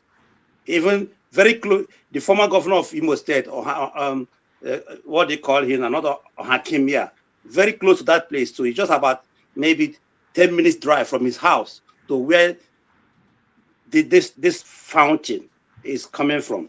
But he did nothing, and he doesn't. He lives in Abuja. That's the kind of governance we have in Igbo land. Very, very sad. I would like to ask this young man, because Maska said that he's from Benue State. I wanted to ask him, what happens to the indigenous people of Abuja? Because I believe before Abuja became the federal capital territory, there were people, the indigenous people of that Abuja. What happened to them? Did the federal government compensate them before taking their land and converting to federal capital territory? Now, I wanted to ask him this question, but maybe he comes back again. Thank you. All right. Thank you, Mazopara, for that comment. Hopefully, I'm waiting to hear from him. I'm sure he's trying to reconnect. Let's see who is yet to say something recently. But Mazopara, let me just ask someone here. Just mention this, open it, throw it out there. This particular place that Righteous Man talked about. Sometimes we talk about government not doing things, but this is an opportunity for a developer, for someone to probably, if it's possible, acquire the place, develop it into a tourist location.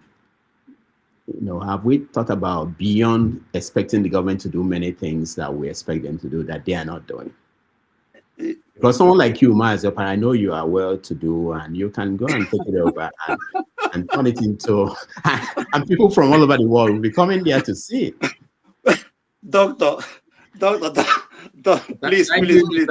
What goes around, what comes around. Doctor, can't be asked from this way to do.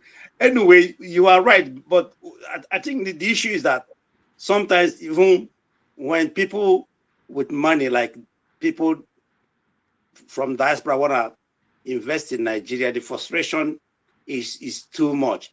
This place is where I know very well. I have family. I'm from Imo State anyway. I have family, friends who are from this village, and most of them are even in the United States. You know, we discuss about this. In fact, we discuss about this place.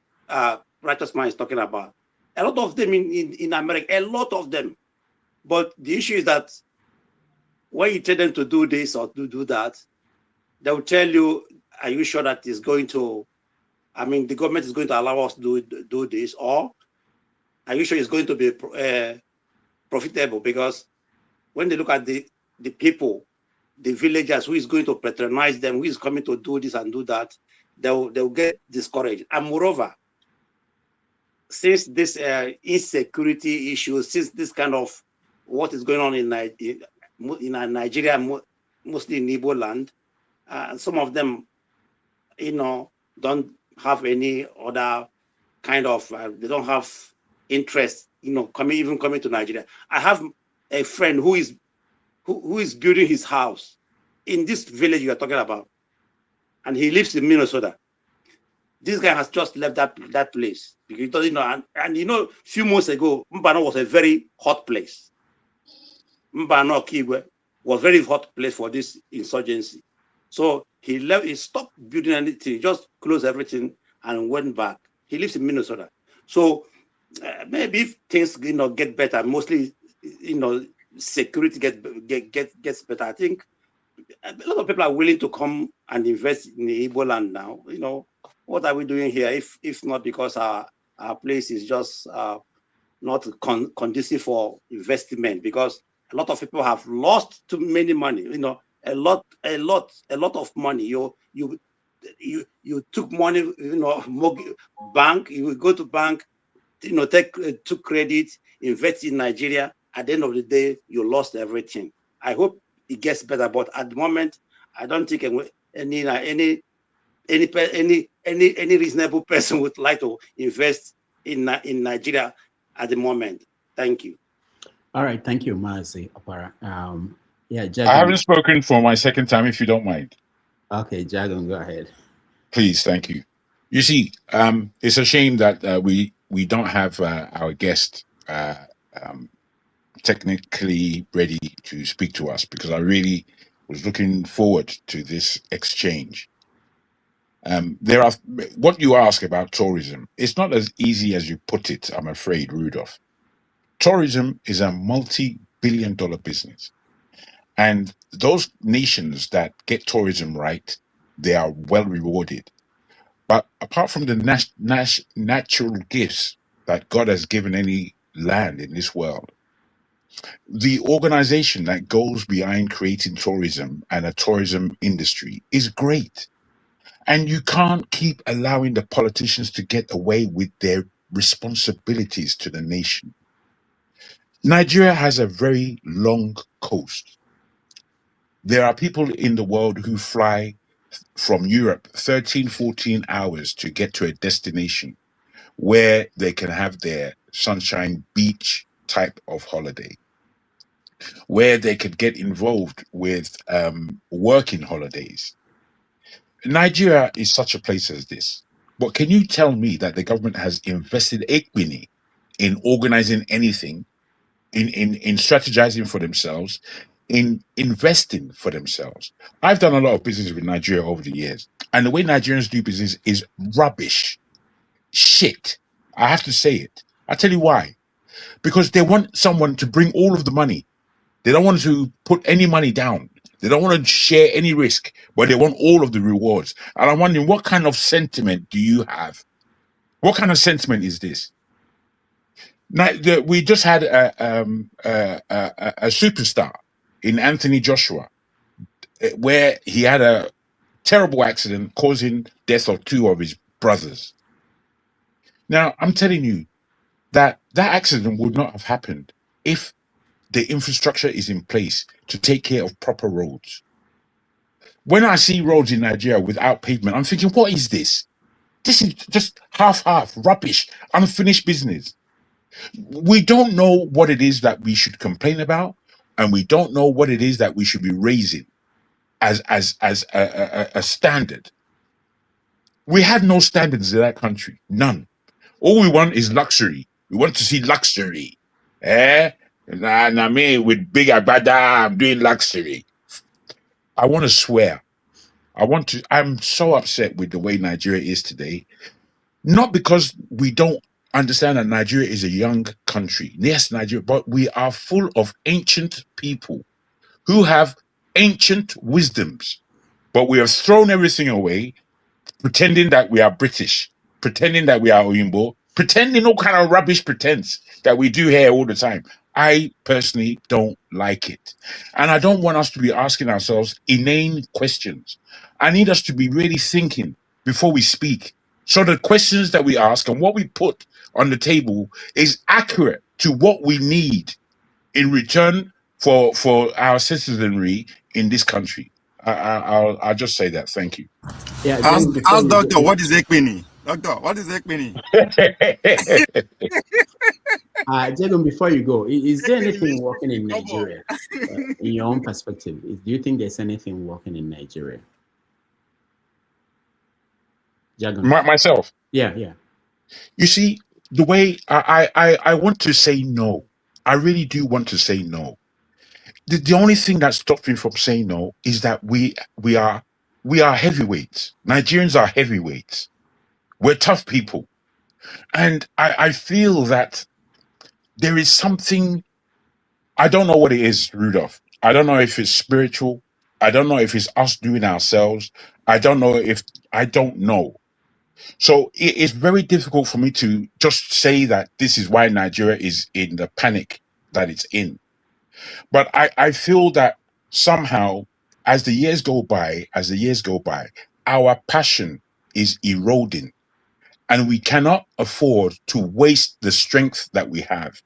We also cannot afford to hand down rubbish to our children's generation. We can't afford to do that. It seems to me that there's too many of us that are happy just handing down rubbish. Me, I can't do that at all. I personally can't do that. If that answers any of your queries. All right, thank you. I just wanted to know whether that if there is a segment of the society or any business that is going well, whether it's something to do with government investment or because we might be complaining about government not being only interested in what they can get, not taking part of the risk, and then a foreigner will come in.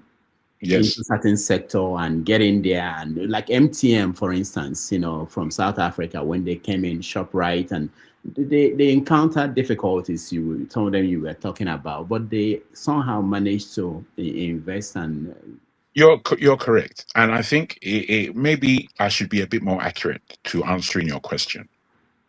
And again, unfortunately, I still have to talk about the potential, what is or what could be.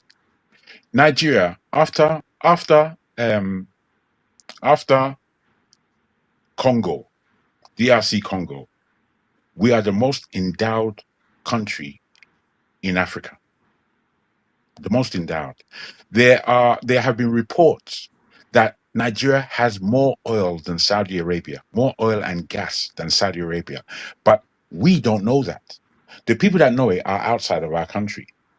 They're outside of our nation because we don't do any data control. We don't do any. We don't even care.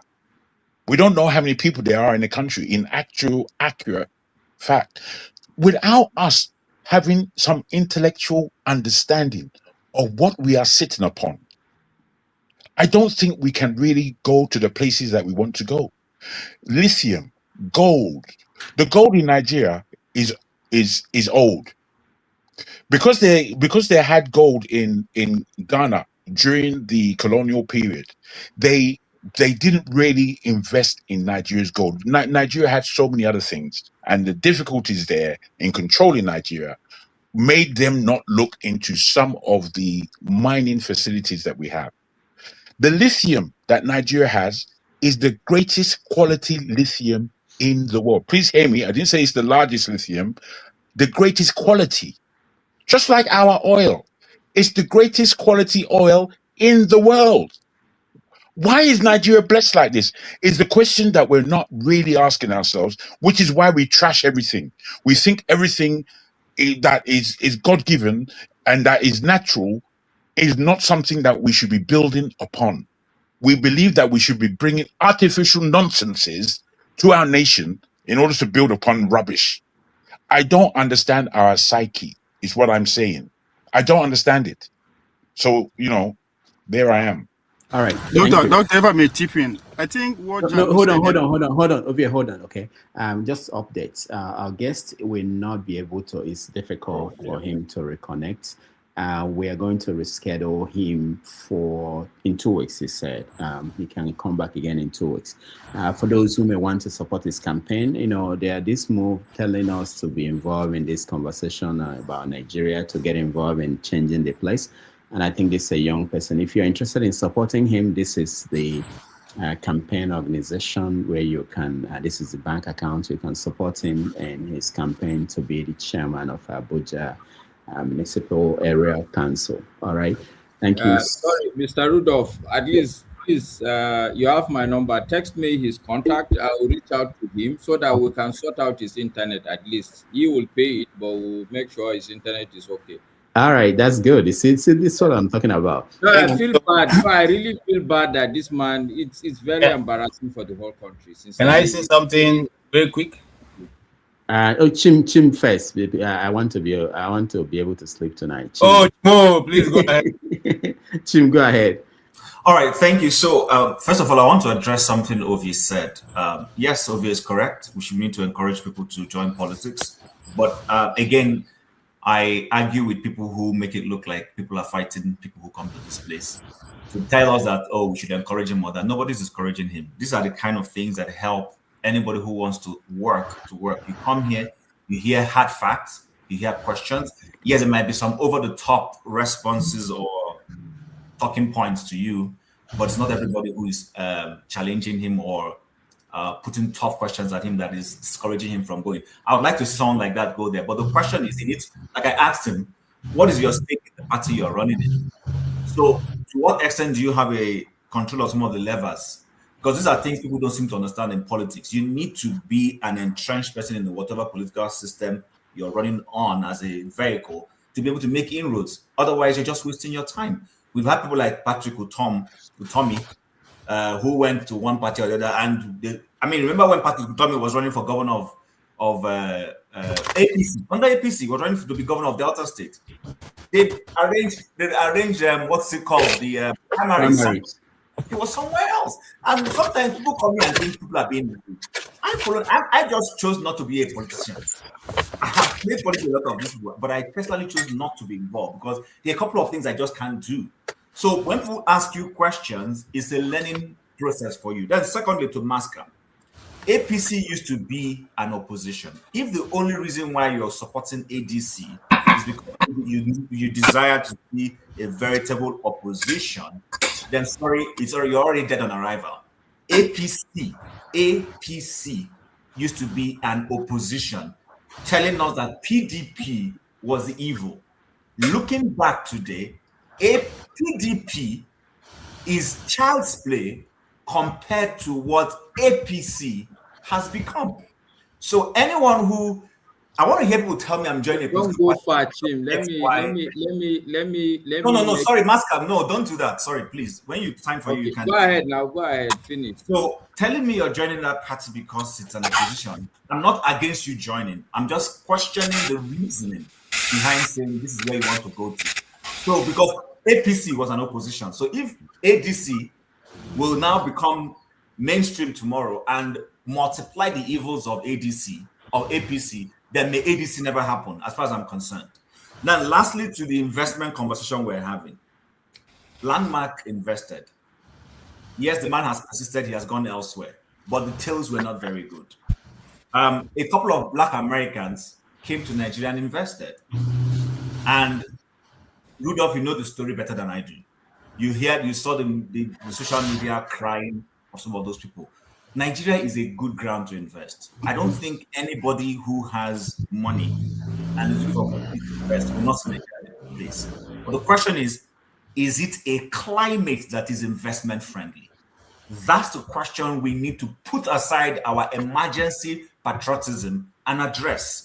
Because a lot of people come here to defend Nigeria in an emergency fashion. It's just convenient to come and say, oh, don't speak ill about Nigeria. Don't castigate things. That's emergency patriotism as far as I'm concerned. We're not addressing the core of the issues, and which is, do we have a civil service and a bureaucracy that is willing and ready to encourage people to invest? And the answer is no. Because people are going to put you on cruise control. Like Jago was saying, people start asking you for, listen, we've had people who came to as simple and as basic as medical tourism. Medical tourism. They're coming with their own money to treat people. And the stakeholders are asking them for bribes. You're coming to do philanthropy and you're being asked to bribe them. So is it when you're coming to throw in your cash, your investment, your outlay, that it will not make life miserable for you? So I would love to invest in Nigeria as a Nigerian.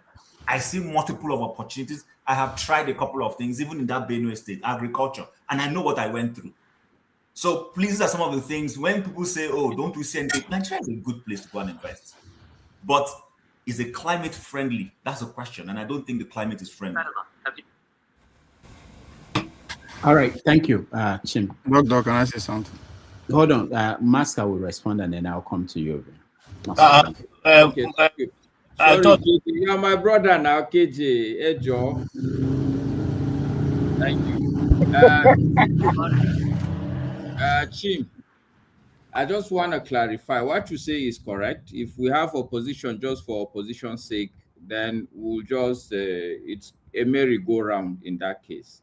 But if you had listened to me very carefully, my major point is that the politics in Nigeria is left.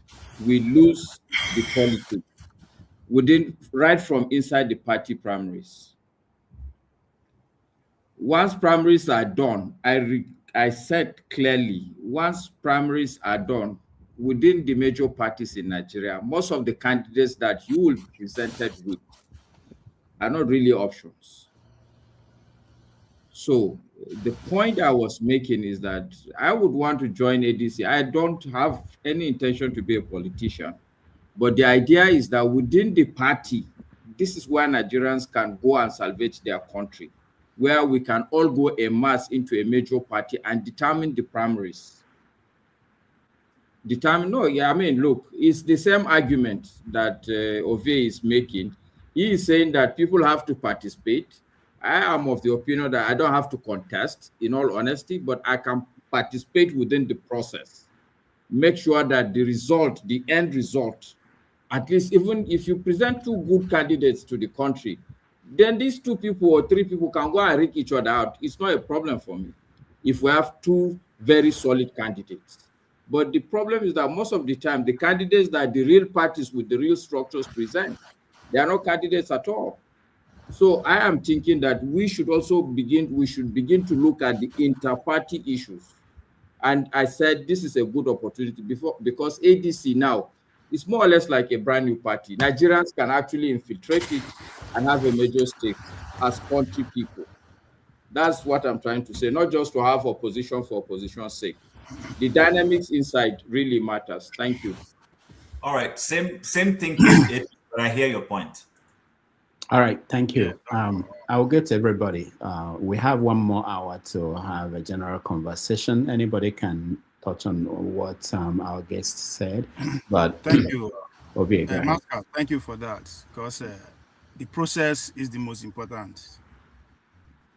Because that's why we always, we say we want good leader. This person is good. This one is good. It is because deep down we know that the process is faulty.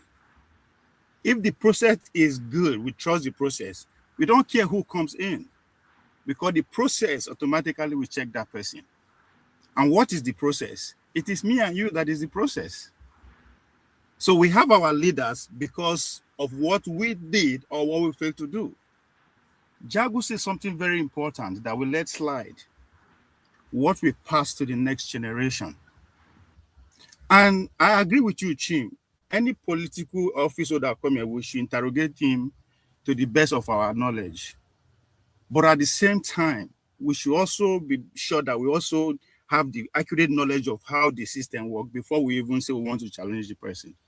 Now, if we want to tailor that to what Jagun said, you are advocating that yes, the process within the party, how solid is the candidate is very important within the scheme of things.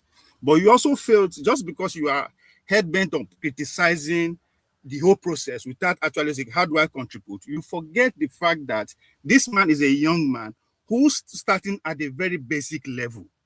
A party like ADC that has a national candidate, a presidential candidate, that is a national party. You don't expect him to have a sway at that center unless he has the money and the connection, which in this case he has. What you should be worried about is that, does he have any link at the top at all? He did. He was introduced as a personal assistant to Obi. Obi is a presidential candidate on that party. Obi introduced him. That's all he needs. But most importantly, that is not what we should be passing to the future generation. What we should be passing to our future generation is what the candidate actually stay on, which I like. He said he's busy meeting the stakeholders, the youth, the women, all those people. Those are the people that actually have a say of what goes on. And that's where we should be interested in. So politics, they say, is local. If we control the local interests, which is we, as an athlete, my main representative in my locality is how to make sure my sport locality is intact. You, as an educator, pick the same thing. Let everybody pick his area of specialization and interest and hold it and see if things are not good. Those are the institutions we need to tackle on. And I'm very happy because the guy stays on that. That for we to have a good health care, he has to be at the local level, good school at the local level. That's where we reside. So the party level, I keep saying it, at the national level, if you are not a billionaire or you don't have national presence, you are just wasting your time. You cannot make any effect. Stay on your locality and see if the national people will not correct themselves. So we are head-bent on criticizing, blaming. We fail to even see the solution, even within our criticism. So the guy, as he's doing everything that is expected of him. So instead of actually trying to say, come, the center is too powerful, they will use you, let's forget about that. We cannot control that. For the fact that we understand that, that means we cannot control it. So what can we control? Is where he is going to, the voters. So if we control the voters for our own local level, guess what?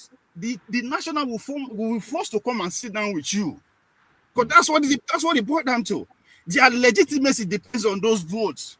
That's why even though now they get it count. So again, we have a problem of a professional athlete. As a professional athlete, you wake up, you don't see pain for your body, you begin to worry. Right? As a normal person, you are not supposed to feel pain because you train every day, you stretch your muscles, so you are bound to be in pain. So anytime you wake up, you feel good, you go to say, oh, is there something that I'm not doing right? That's our problem.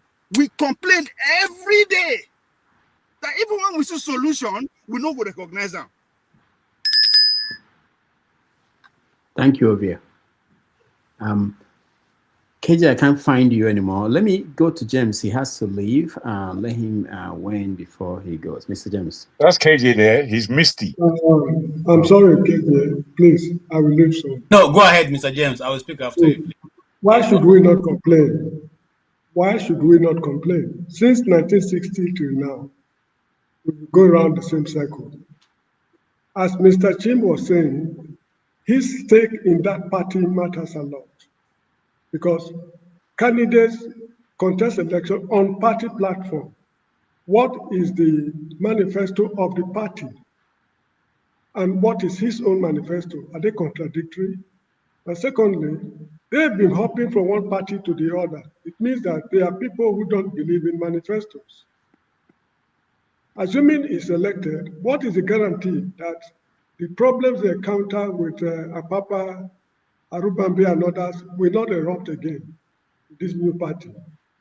And lastly, the leader of the party, I want to believe, is David Mark. Am I correct? That's the chairman, yeah. When I was a little boy, the chairman of the party, not the leader of the party. Okay, it's all the same. Benin said there's no difference between white man and Reverend Father. No, Mr. James, only APC has a chairman and then had a leader. Don't forget that one. That was different. The issue is this. I was about saying something. Yes, when David Mark was Minister for Communications, they brought this analog telephones. People complained to him, boss, this thing is too expensive. We cannot afford it. Why not do what you can to reduce the price? He said, to everybody's dismay, that somebody's calling me. He said to everybody's dismay that telephones are not meant for poor people. That was his response to the nation. And this is the same man, this guy want to work in that party. And what is telephone today? All over the world, primary school children go to schools, not with analog phones, but with mobile phones. So these people have no plans for anybody. I still believe that anything short of a revolution will not rescue the nation. So that is my opinion. Thank you so much indeed. Dr. Ameji, let me just with a sentence. Mr. James, I beg to disagree with you. Nigeria is 65 years old. I am more than 25 years old. I have lost the right to complain. Jagu said something. We are putting a self in the pedestal we never reach. Yes, we say we are young, but the man that is complaining, how is it that man? Is it an adult or an infant? If you're an adult, you have lost the right to complain. That's one thing I want us to understand. Our grandfather complained when, as I said, Nigeria 65 years, our parents complained. Are we going to do the same thing? And as Jagun said, I'll keep referring to that. We are passing on the complaint disease to our future generation. So who is coming to fix it? Mr. James, sorry. Who is coming to fix it if we as an adult don't put out our pants? Who is coming to fix it for us? The age generation, as you said, they've destroyed everything. They have, not that they've done their part. It is us now. So complaining will not bring any solution. That guy had to win first before you know if he can do anything or he cannot do anything. And as I said, now local government chairman, he doesn't have to have any sway at the center. The most important thing is he great on ground. If he's well grounded on ground, this top will succumb to him. That's how this system works. We should not change the other way around just because we are so hybrid in our understanding politics that we all believe that without the center, nothing can be done. It is not true, not in all situations. But as again, we are adults. We should be ashamed of ourselves to be complaining every day on everything. All right. Thank you, Ovie. Okay, James? Anyway, Yeah. You want to say? Yeah. Because without complaints, problems cannot be solved. You get the point? Now, one thing I also want you to believe is this. An old man can solve this problem we are encountering now. Look at the history of Nigeria. Those who fought for independence and laid the foundation we are grappling with today, they were all young men in their 30s. You get the point? It is young men who laid the foundation we are battling to dismantle today. And there are some old men too who have also lived up to expectation. So it's not a question of age. It's the character of the society. We just have to complain. This is how I see it. And without a revolution, we are just moving around the same circle of decades. Too much of everything is bad, as they say. Too much of complaining is bad. All right, thank you, guys. Let's move on. Let's move on and get other people involved in the conversation. Thank you, Ovie. Thank you, everybody. KJ, welcome to the show. Thank you so much, Dr. Damages, and thank you to everyone single panelist that is here. Appreciate you guys' inputs, whether I agree with it or not. And they are your opinions, so you are entitled to them also. Again, I want to start from Dr. Mo. I know Dr. Mo very well, not the ones I've been talking about. Dr. Mo is a credible individual. I know him very well. Let me stop at that. He is somebody you can rely on, and I can, to a large extent, say his word is his bond. For the long time I've known him, he had remained that way. So it's a credible thing that he's coming in and I pray that he gets it, because maybe he will go far. Because you see, in a society where truth is no longer appreciated, tellers of truth become endangered species. So that's what it is right now in Nigeria. Again, having said that, I want to go back and answer Okpara's question, which Dr. Moore was supposed to have answered. The people, indigenous people of Abuja were settled, yes. When the Abuja was carved as the federal capital territory, a law was enacted then and said that Abuja will have no indigeneousship. There's nothing like indigeneousship. So indigenes were taken and resettled and paid money. Even though later in the years, we heard that the lawyers who stood on their behalf didn't actually do a good job. But you see, in Nigeria, when such things happen, nobody is brought to book. So as we talk today, whether they cheated the people of the indigenous people of Abuja, which largely are Gwaris, or they did not cheat them, nobody has been brought to book. I know of a certain group of young people who try to, push for that. Sometime like 5-6 years ago, they came up with the fact that Abuja was theirs and they were supposed to be compensated. And the portion that they are taking now is not part of the compensation. If you guys know Kubwa was one of those settlements that was given to the indigenous people of Abuja. A settlement was built for them, and most of those settlements they resold and they all went deep into the bush, further away from the capital.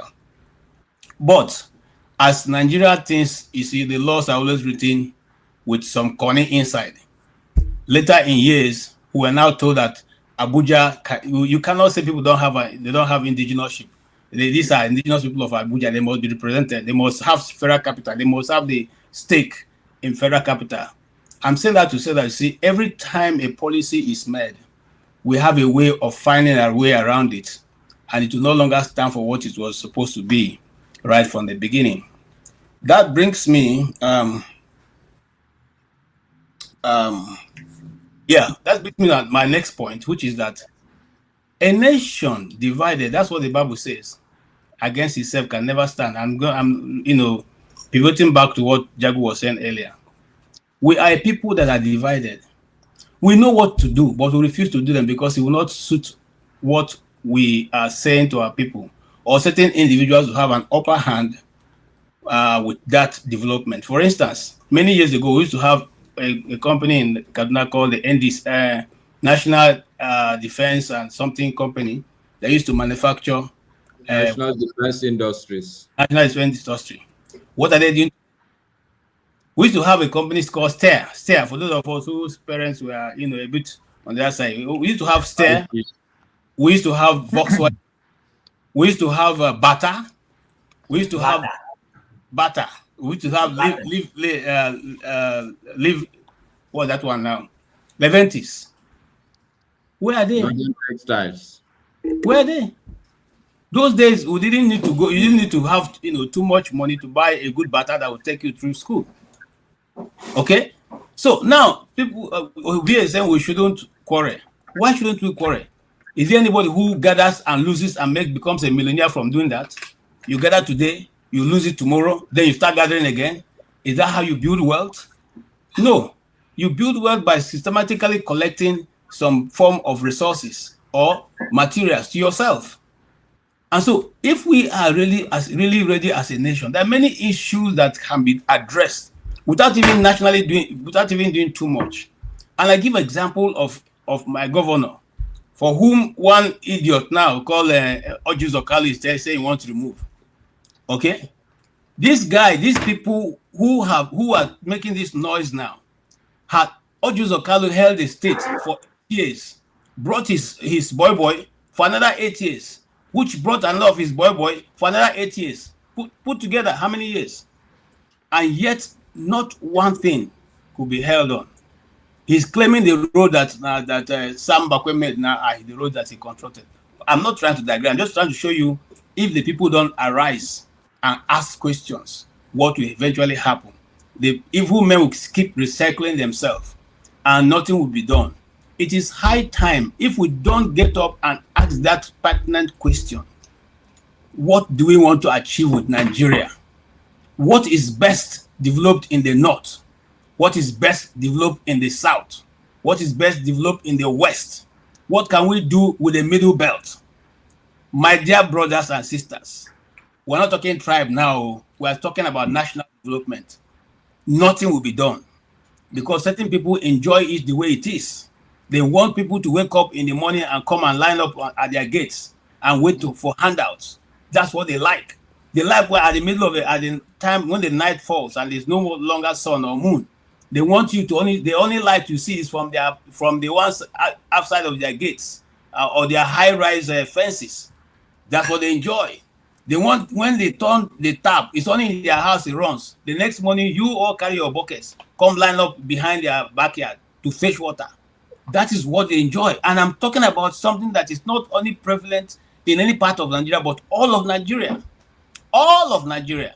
Because if you go to those places, those people's houses, let me give an example again of the Ozokano, whatever his name is now. His house looks like a cathedral. His house looks like a cathedral. Okay? And he enjoys it that way. He enjoys it that way. That's what they want. And he has a chapel inside.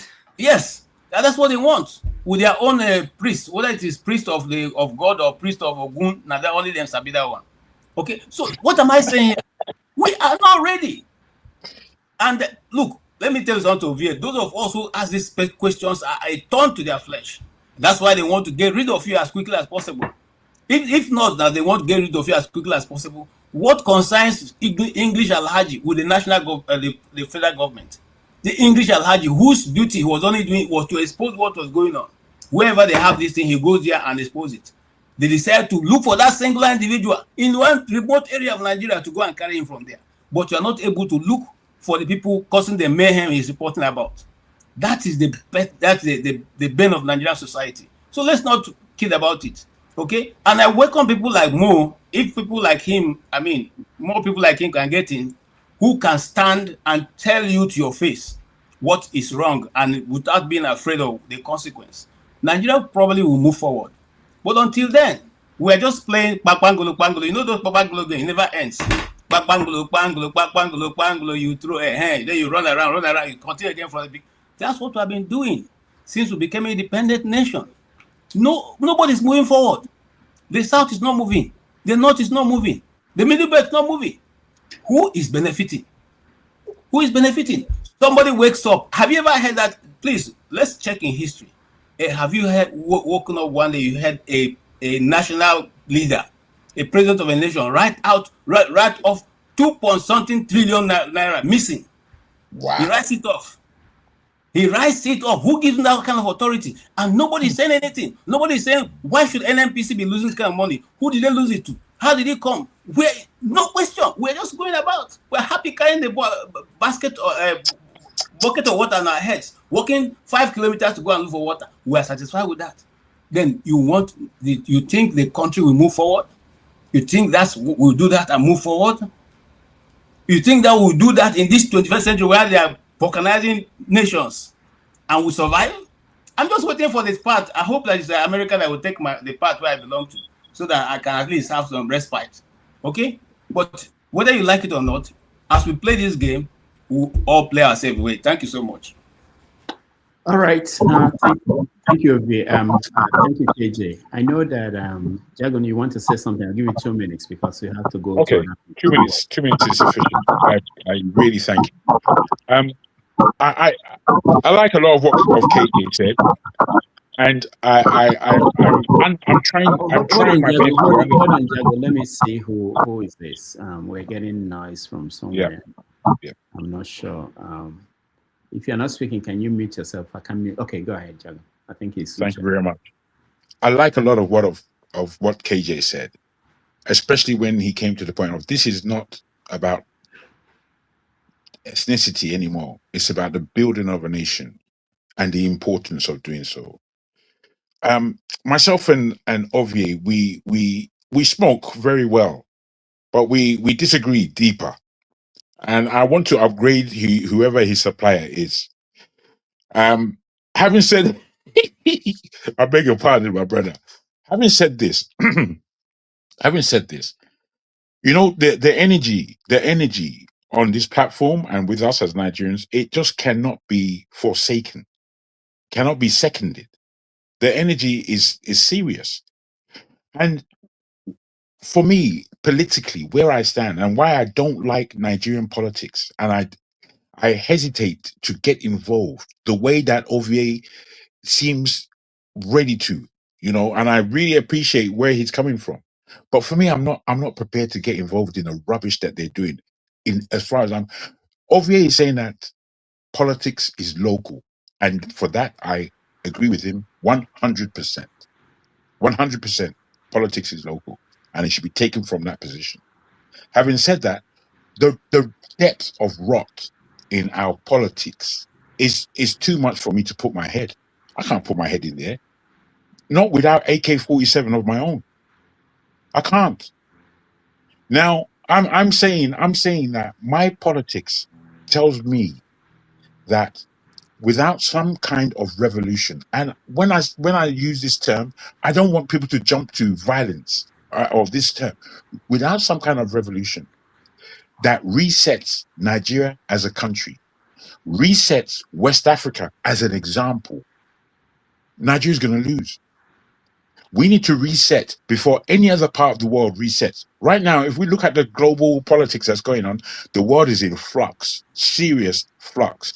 If Nigerians can be wise and realize the level of fluxitude that is in this world today, we would appreciate that, you know what, if we stop our rubbish and join forces, first for Nigeria to make it a strong and respected West African nation, because they like us and they know that we're big, but respect, there's a big question mark on whether or not they respect us as a country.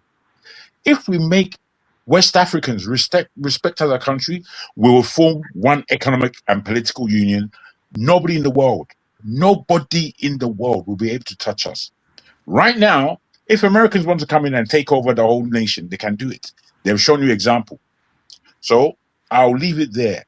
There are three ways. We continue doing what we're doing and have a 2027 election. We remain obedient to the atmosphere of Nigerian haze, which is just killing us, or we revolt and change this whole system. That is what I'm banking on. Thank you very much. All right, thank you, Jago. No, I'm not saying it. I forgot something I want to add. You see, if you want to really see what Nigeria looks like, take the example of MTN or the communication system. How old is it? We can't even get somebody to interview him, and nobody's saying anything. The system is that way. They are all paying. They can't get communication. Okay, that's so. Anybody who thinking something is going to change with this kind of behavior we have, well, good luck. All right, thank you. We have about 30 minutes. I want us to see if we can channel it to something, you know. And I was thinking that there were a few stories in the news that since yesterday that we had a show that maybe some people might want to weigh in, but I will come to everybody. I will start with you, Che. So weigh in on something that is of importance to you. Let me play one video that is trending, and then I get some. And so with peace and plenty, Nigeria may be blessed. We'd like to thank Ibrahim Otola, former Minister of Energy and Malawi, for delivering the opening prayers. Please be seated. Thank you very much. We commence, and to Eugenia, please kindly allow me to ask everyone standing to please move to the sides. We have a place that is reserved for all aides. So initially, when our guest was coming, I thought he would weigh in on key issues in politics before going into his campaign. That's the structure of the interview. But when he came in late. And when he came in, he wanted to go straight to his campaign. He didn't want to talk about national issues. So there was a meeting yesterday. I think it was the former governor of Sokoto State had his 60th birthday, and there was this gathering. Obasanjo was there, Obi, Atiku, all the new people in ADC, they were there. And it was those kind of situations that you people meet and discuss some things that you will never hear and make decisions that will become what will determine what will happen tomorrow in the political arena. But a lot of people are looking at what happened there, and I wanted to know if any of you are thinking about have any thoughts. Let me start with you, Uche, because the purpose of this platform, I think, for the next 1 year is really to cover this election, which is important. Every year we say it's important, but this one is really very important in terms of where the country will go next. Uche, do you have anything to say about the gathering of ADC as they try to form a formidable opposition party? As soon as Mascot joins them, it's going to be formidable. We have a member of ADC on our panel, who can give us insight. Uche, go ahead. Yeah, Mr. Rudolph, thank you so much. And I really appreciate all the people contributing in many ways. And Rudolph, I will ask this question before I forward on. If someone know this, should maybe reply immediately before I continue. Did Reverend Fathers vote during the election? Reverend Fathers or Bishop, did they vote? Why wouldn't they vote? No, I asked you a question. Did they vote? No, if you answer that question, you will get the answer you're looking for. Why wouldn't they vote? Maybe I think God said they shouldn't vote. Did the Bible say they should not vote? Where would they? Okay. The reason why I asked the question is that according to Catholic tradition, they don't do politics things. That is why I asked this question. Did they vote? Okay, I don't know about it. They vote, actually. They vote. There's no reason why they shouldn't vote. And if you go to Latin America, you find that there's a long history of Reverend Fathers, priests being part of politics, serious participation in politics. So I don't think there's anything. I'm not a Catholic, but I don't think there's anything stopping them. Let me. I'm very, very happy this video you play. It's like that I want to divert a bit based on it, because this discussion about this young man, we have discussed it a lot. But based on what you shared on this video now, I want to pay attention of one thing. We are always talk to solve or to bring a solution how Nigeria is going to be better. The reason why it always gives me a headache is that these people are trying to, in fact, they have already crafted our future with the young youth. It's giving me a lot of headache because I'm not happy here. This foreign country, I'm not happy. I want to come back.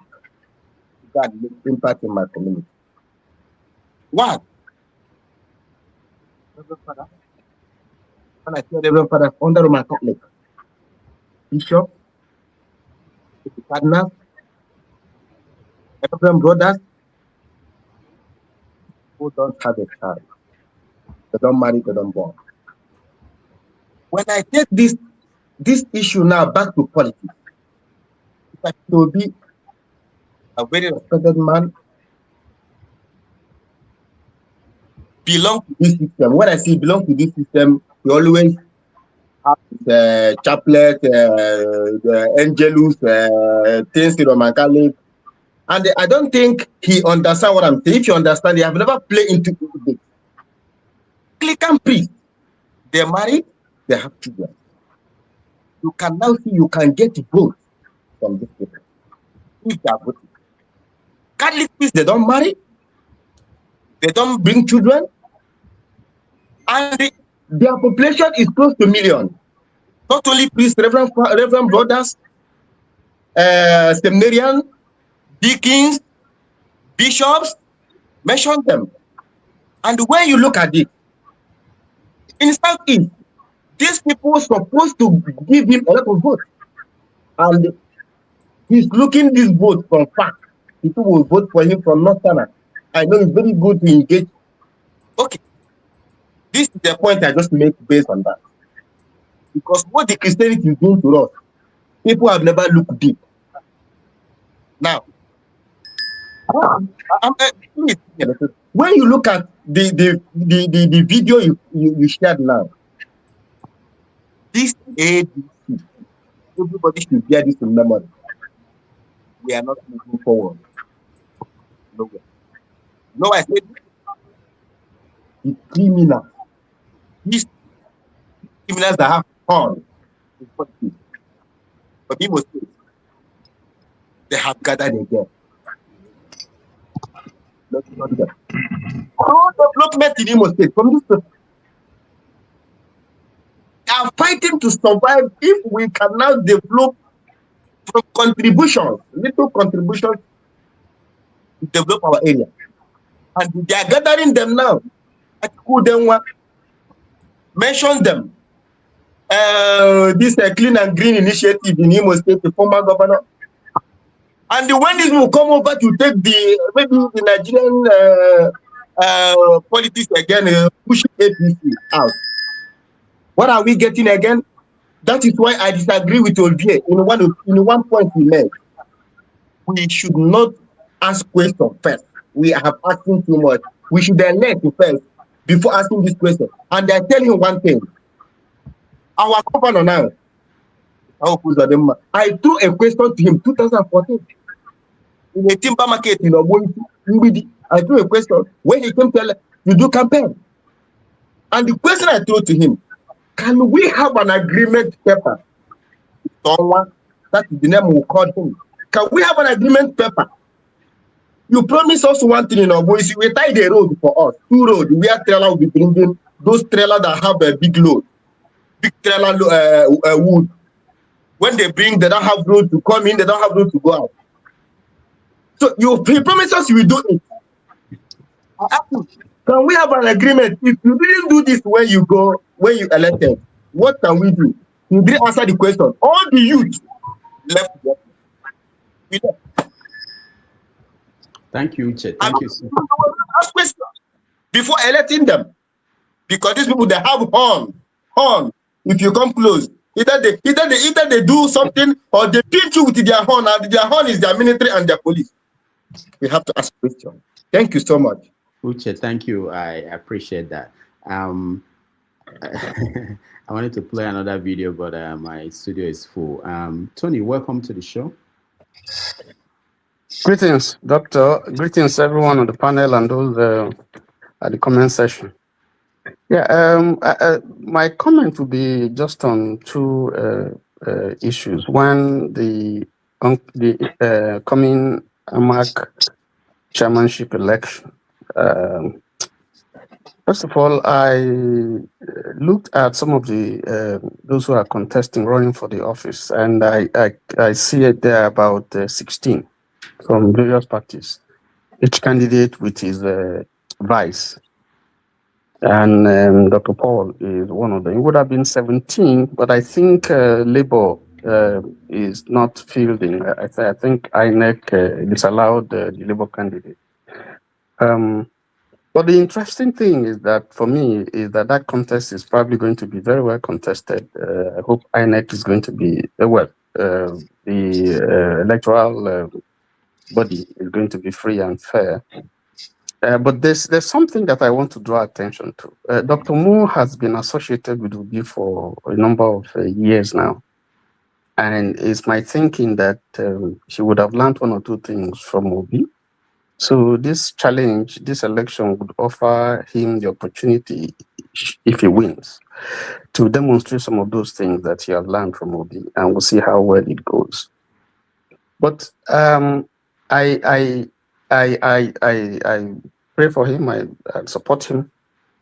But on the flip side, if you look at what Wike has done, his son is pushing his son to run.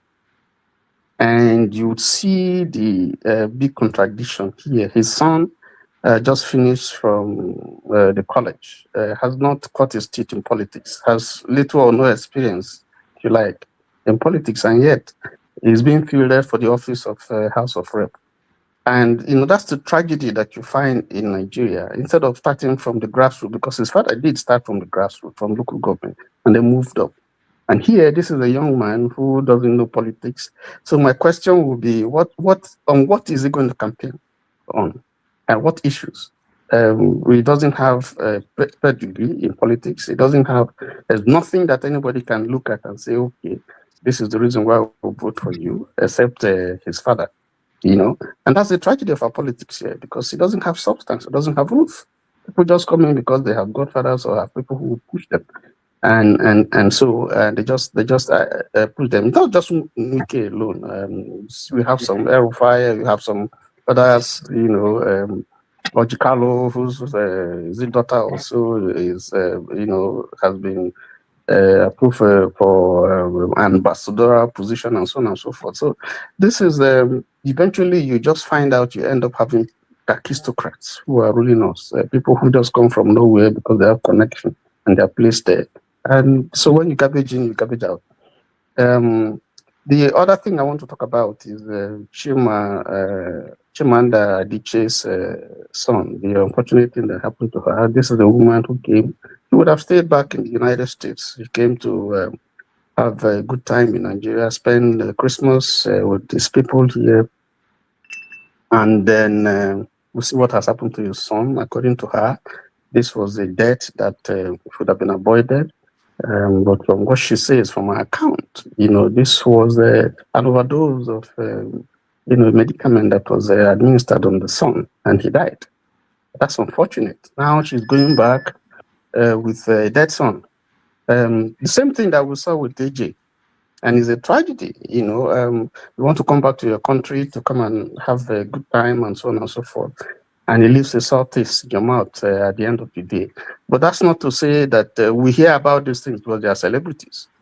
I mean, there are so many other deaths that are unreported, that are related and so on and so forth. So Nigeria is seriously a country that needs reworking and rejigging. Everything has gone bad from top to bottom.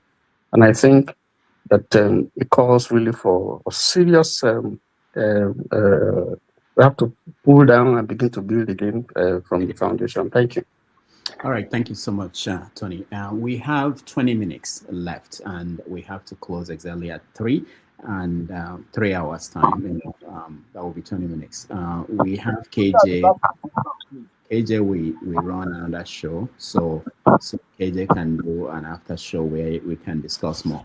So we shouldn't give our own closing remarks here. Those of us who have not. Yeah, I'll get. I'm just saying I'm about to cut the time that I'm giving people so that people will know why I'm doing that. So people don't say to me, "Why did?" Thank you for giving me 20 minutes. You're giving me 1 minute. Obi has spoken too long now, too much. Okay, all right. Sure. Yeah, rounding up now. All right, Obi, 2 minutes. Yeah, I know, Jefferson. I see you. I'm bringing you up. Obi, 2 minutes. I think people need to understand where I stand. I never say you should not ask questions. I'm just saying we should stop discouraging those who are trying to figure out solution. It's okay. Everybody has an opinion, right? It's fine. It's okay to believe that things will never work out. But what is not okay is you trying to play down on those who believe they do.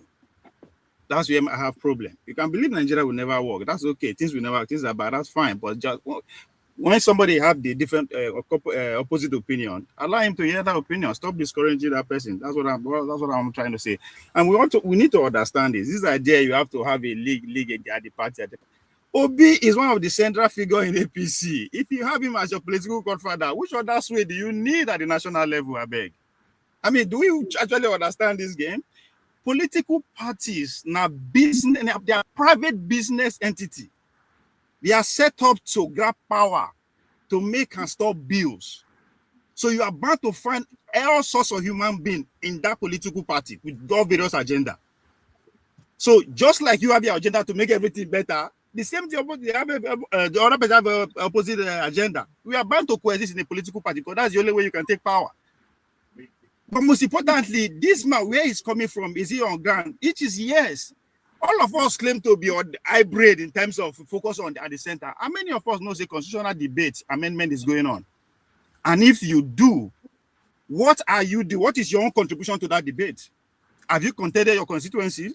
Are you making any collective move as we in diaspora to make sure we have a voice in that ongoing debate? Just have a debate. The question is no.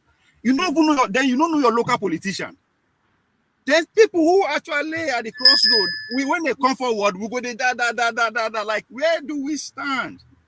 The Bible says there's time for everything. You are allowed to complain, but when there's a solution to, if you don't have way to contribute, give way. Just move, come out. And to get involved, yes, you need AK-47 if you want to, but you don't have to necessarily be a contestant. As they say, you can be a media personality like Dr. Dameji. He has influence. You can contribute. You can help organize your local interest so that you guys will have a voice as one. Because politics now bargaining. You don't go to a political negotiation aiming to get what you want. No, you take what you can get. So if you have a collective voice at the overall level, that is one is good.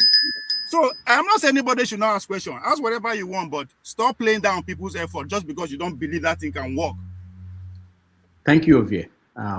If I might say, this is what I tell people. If they are doing what you just said, it's another reason for you to intensify your own push to what you believe. That shouldn't stop you. If you allow them to stop you, then you're not yet serious about what you are pushing for.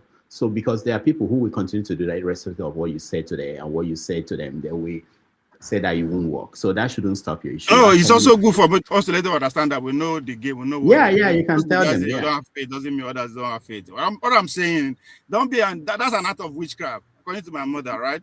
It's okay for you to. Rudolph, this guy will talk more. All right. Ovie, thank you. Some other people, then it's bad. Ovie, thank you. They will continue. You can't stop them. Jefferson, welcome to the show. Happy New Year to you. Go ahead. 2 minutes. Happy New Year. Why you give me 2 minutes? But I won't question you, is your show. No, I didn't say anything, but it's all right. I'm sorry, because we don't have time. I want to get to everybody. Don't worry. I understand. I know the game. Happy New Year, everyone. Good morning, good afternoon, good evening. The Dr. Mo guy, of course, is one of the people that was working behind the scene for Peter Obi and the New Nigeria movement. I believe he's looking for a way forward. We Nigerians are looking for a way forward. So I don't see anything wrong with that. I mean, compared to other people, he's not being spoon-fed to take over a corrupt legacy like the likes of Wike and Co. They all know themselves. Everybody else, they know what they are doing behind the scene to get to that power. So it's a welcome development. We cannot, at the end of the day, it's good we complain about the state of the nation, but we definitely need a platform. And there's nothing wrong with what is going on. The ADC that Peter Obi has moved to, we are hoping that it becomes the primary flag bearer of the party. And I'm not going to disclose things, but let me just give a hint that LP is still a placeholder. For those who understand, who have foresight, LP party is a placeholder. I will leave it at that. So we're anticipating. Of course, consultation is also taking place. And again, if you ask me, I sense a smoke screen in the so-called endorsement for all the political juggernauts that are currently in APC. So whatever you say, I endorse, I think it's just by words of mouth. Because at the end of the day, things are not really working accordingly. And the country cannot continue to go in this trajectory. And then if we are to merge it with the geopolitical space, if we are to merge it with the geopolitical space, we need to see now that when you uphold to an identity, be it in a religion or in a certain way, that's not appealing, there's going to be a problem. You might not, that facelift might not work for you. So that's what is happening right now. So let me just, I'm going to leave it at that. We're hoping and we're praying that Obi becomes the flag bearer of ADC, and we'll look forward for more progressive front and for everyone. So we'll just keep on supporting the best way we can as as who we are, the diasporans. I put it that way. Thank you. All right, thank you, Jefferson. Maska, you have 2 minutes. Final thoughts. Thank you so much, Mr. Rudolph. I will actually skip any thoughts. I like the late night show. More so now that my brother KJ is a nationalist, so we will wait and around him. But in actual fact, the main reason why I was listening, but I really had to make an effort to join the panel because I didn't want people like Ovie to cast a dark shadow on Nigeria that the internet is not available. So I think I've made my point. So I skip. Thank you, Mr. Rudolph, and All God right, bless you thank you.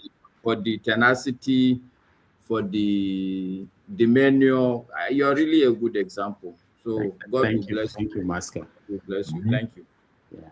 Respect to the Alimanjiris. They can make Respect, internet work. yes, respect to. All right, let's hear from Righteous Man. Righteous Man, you have 2 minutes.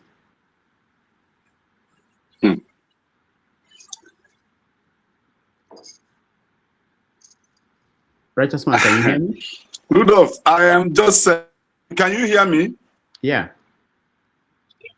Okay. Danny, here in Imo State, most times I enter public transport, you will hear people discussing about the politics. I think this defection that the politicians are doing, especially the governors, it is not actually reflecting, or it's not to enter public bus and discussing what is happening in Nigeria. They discuss it and share opinions, you understand? Most people now are waiting to hear their ward registration. People are really ready to go to this new party, this coalition party. You hear people talking about the coalition party because of Peter Obi. They are going to, register as a member of the new political party.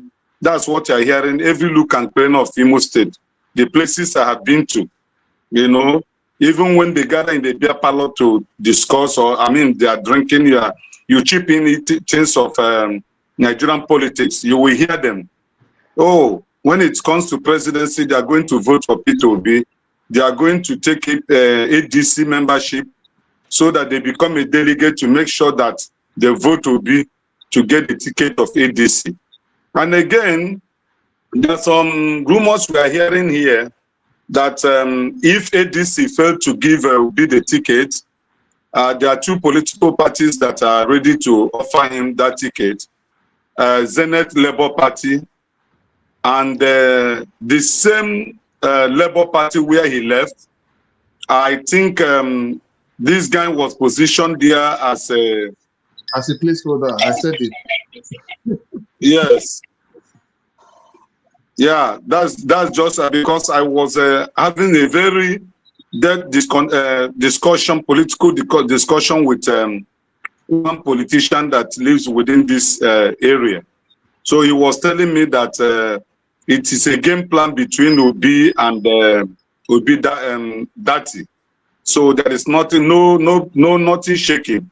That if ADC fails, that Obi will go back to Labour Party or Zenith Labour Party. So that's just what is happening right here in the East, especially Imo State. They are for ADC, they are for Peter Obi. All right, thank you so much, Righteous Man. Mercy, Apara.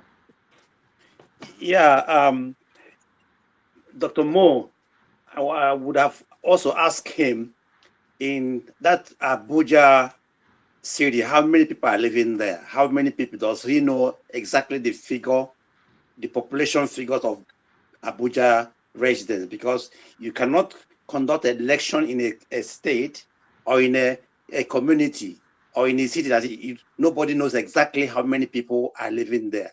I would have liked him to answer this question. And I saw Obi, the clip you played, Doctor. What I dislike is when these people, when they gather, the way they bend down, the way they do this kind of thing, they start bending down, crawling. I dislike, I don't want to see this thing. Honestly, it is disgusting. They will say it's a mark of respect, but I think it's a mark of hypocrisy.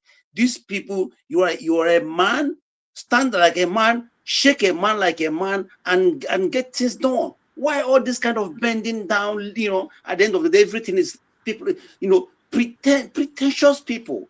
I don't like it. So I hope that this young man gets it right, Dr. Moore, because the way he spoke He's a good man. I've listened to him several times, not only here, during him and Yusuf, that have been, Aisha, you should have been together, moving around. He's a very clever person. But Nigeria, the society we're living in, does that society deserve or want this kind of people to be in, in position of power? I don't believe so, because the whole thing is very corrupt. This guy, Wike is the minister of Abuja, right? Is Wike going to allow a free and fair election in Abuja, city? I don't think so. Thank you. All right. Thank you so much, Mazi Opara. Jagun, you have 2 minutes. I want to take permission. Can you put me backstage, or can I contribute my 2 minutes? Because I'm very soon I have to do my work. Oh, I thought you'd done that. If not, we are rounding up. Go ahead, Jagun, 2 minutes, and then Uche. Uche, I thought you spoke. I gave you 2 minutes. No? Or you haven't given me the 2 minutes. No. You were actually the first of the 2 minutes. Yeah, I think so. But don't worry. Yeah, trouble. Yes, go ahead. Yeah, Jagun. Because I'm getting can old. Can you just remind me? Next week I'll have a pen. I'll be checking off names, so you can. Yes.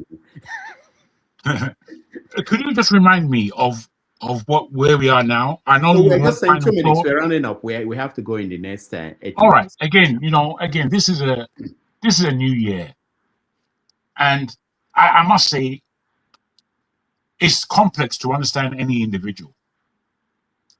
And a lot of us here, we disrespect each other, including, you might say, me, I'm the major disrespecter of persons. I don't know. But I don't like it, generally. I like to speak squarely, and I like people to hear me and the English I'm speaking, because a lot of people misconstrue what I say, and they take offense very easily. And many of us need to be offended. And it is free for anyone to offend anyone, to be honest. We need to have a straight back. I've given private pushbacks on this channel to individuals, and I've given very public spankings to people. I don't want to really be doing that, because I respect the power that generates in our spirit, and I know who we are as Nigerians. And I know that it's going to take all of us to build a new nation. It's going to take all of us. I put to somebody, I won't say his name, that he is spineless, because he didn't know how to correct his counterpart in administrating this show. And he allowed that person to roughshod over me personally, and until I was taken out of the show. All these things I don't like. If we are not respected as individuals on this panel, and we are not able to say what it is that we have to say, regardless of who it offends, because there are some people, they're so polite, they're so correct. Go to hell. I have no time. I need this year for strict understanding of the power of intellect, the power of words, and the respect that we need to give each other. If we're not going to be like that, I'm telling you, it's from here that Nigeria won't work. You want Nigeria to work when you are not working. I thank you. Thank you so much, Jagun. Chim, you're next. So, Rudolph, thank you very much. A couple of things. On a lighter note, I'm not sure any of us saw the photograph. It wasn't a video of the Olu of Warri. He was giving a handshake to... Okay, so he's forbidden from shaking a woman in Nigeria. So his fellow black woman, he can't shake her, but he was somewhere abroad and he was shaking a white woman. Just for us to go think about it. The point I want to bring out is on this whole precious metal thing. So Nigeria runs a federal system, which is not exactly a federal system. It's a unitary system where the federal government determines everything. So right now, rather than Rivers, Delta, and all the oil producing states owning their resources and contributing to the center, which is what it's supposed to be, the reverse is the other way around. But has anybody thought about the fact that right now, our precious metals found mostly in the north, lithium, gold, and all those things, are now being mined, but rather than being mined federally, they're now being mined by individuals and those states, and the money is not coming to the central focus. Let's think about that. As we begin to push this Nigeria that we want, let's think about it. Oil is unilaterally collected and unilaterally spread, but those precious metals are individually state-owned and no federal government account is coming. We don't know that. So that's one. The other thing I wanted to talk about is, so Nigeria is so fantastic that patriotic Nigerians came home for Christmas. One came home with 3 of his friends. He lost those 3 friends and went back single-handedly. And then a woman who is a renowned author went back with her little son, lost her son, and is going back home empty-handed. This is for those emergency patriotic people that I keep referring to. People who will tell us what's the word? They say we are demarketing Nigeria. Well, I'm not the one demarketing Nigeria. The president of Nigeria is the biggest demarketer of Nigeria. He's supposed to be the chief marketing officer of Nigeria. But he has traveled to France, goes for medical treatment in France, but there are no hospitals in his Lagos state where he comes from. That's my rant. Thank you very much, Rudolph. Thank you, Chim. KJ, I believe you're the last person. If there's anybody here who I didn't bring up for final word, let me know now. KJ, go ahead. Okay. Okay. Thank you so much, Dr. Rudolph. I appreciate Masca's appreciation of me. It's not new to me. I grew up in the north, and when you are against the Igbos, you are loved by the north, and you are loved by every other person. But the moment you decide to say, no, what you said about the Igbos are not correct, you become a tribalist, you become, So I have had that for so long. I'm not afraid any longer. When I need to speak up concerning the East, I will speak with every authority, bold face, unashamedly say whatever I need to say about it. And I have no apology to anybody. The North, for so long, we are bantering or whatever it is. The 19 northern state governors meeting and calling themselves Arewa, it was not a problem to any Nigerian person. Nobody ever came up and said to them, you are being, racist, or rather being tribalistic and all that. It will never say they are, being one section of the country. When they say this is what the North want, the North will not accept that. We don't say, oh, these people are being tribalistic, we don't say that. But once an Igbo leader or an Igbo person says something that they don't think to like, you are a tribalist, you are, that's why the Igbos cannot be trusted, because everything goes up. And just like Chinua Achebe said, the only thing that brings Nigeria together is what? The hatred for the Igbos. And we are there now. We're not afraid of it any longer. One of the things that that have come to play in our time is that story written by what's her name now? Chimamanda. The danger of a single story. I know something. We also know how to tell our stories. And you see, again, Chinua Achebe says something. As long as the hunter that tells the story of the hunt, you know what? He will continue to be a hero until the days that the lions begin to talk about theirs. We have woken up, we're not going back. Thank you so much. All right. Thank you, KJ. Thank you, everybody who watched today. On next Sunday, we are going to bring you another guest who will be very interesting. I'm about to seal the deal, and I want to announce it by tomorrow when we get a final talk. All right. Thank you, everybody, for watching. I want to thank those who supported us, those watching at home, those on the comment section. I see all of you. Thank you so much. Those that supported us at Brick House, Capital, thank you. Igbo Basics, thank you. Oscar Blackbone, thank you so much. Hold on. I want to also thank those that helped me behind the scene. I keep forgetting them. Santario, thank you so much for supporting us. Those behind the scene, executive producer, show, and all the other people who helped to produce this show, we appreciate all of you. And thank you, everybody. Thank you, KJ. Thank you, Chim. Thank you, Jagun. Thank you, Maziopara. Thank you, Ovie. Thank you, Jefferson. And those that have left, I appreciate all of you. I will see you next week. KJ will start a new stream so you can continue the conversation as soon as this one is over. Again, I will see you next week. Take care. Thank you very much. back in Chicago, I feel it. Another version of me, I was in I waved you back to the end of me.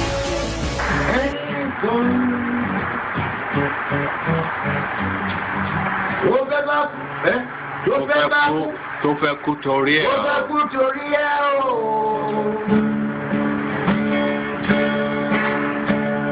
Ọwọ́ ẹni ló ti ṣàánú kọ́. Ayé la bá, ayé la fi sílẹ̀ sí. Lọ́nà èyí yóò. Thank you so much for watching. Thank you. Have you subscribed? Yes, you. Have you subscribed? You. Yeah, before you go, click. It's free. Click. Just that's it. Have you subscribed? You are laughing. Have you subscribed? Have you subscribed? Thank you. Thank you. Thank you. Hey, madam. Thank you so much. I can see you. I can see you. We have to get to 100,000 subscribers. By the end of the year, how are we going to do that if you don't subscribe? Yes, you. Yes, you're about to click off. Why? Have you subscribed? It's free. If you don't, ask your son, ask your daughter how to. Just one click. Thank you. Thank you. I see you. Aha. Thank you very much. Thank you very much. I'll see you tomorrow. In an interview, that people who want to take over from him should go and write their will. Tell the governor, say he should go and write his will first, because we are taking over. We are taking over. We are taking over. We are taking over. He is a joker. The man doesn't know politics. The politics is what we are trained on. He's a banker. He should go back to bank. As far as I'm concerned, the governor is a one-term governor. He's a one-term. He's a one-term what? And it's concluded. He's a one-term governor. Abia people will speak in one voice. We are Abians. Nobody will not allow anybody to rig election there. It's one man, one vote. Have I ever asked you to rig election here? Since 1999, I never asked anybody to rig election for me, and I will never do it. We will stand by the will of the people.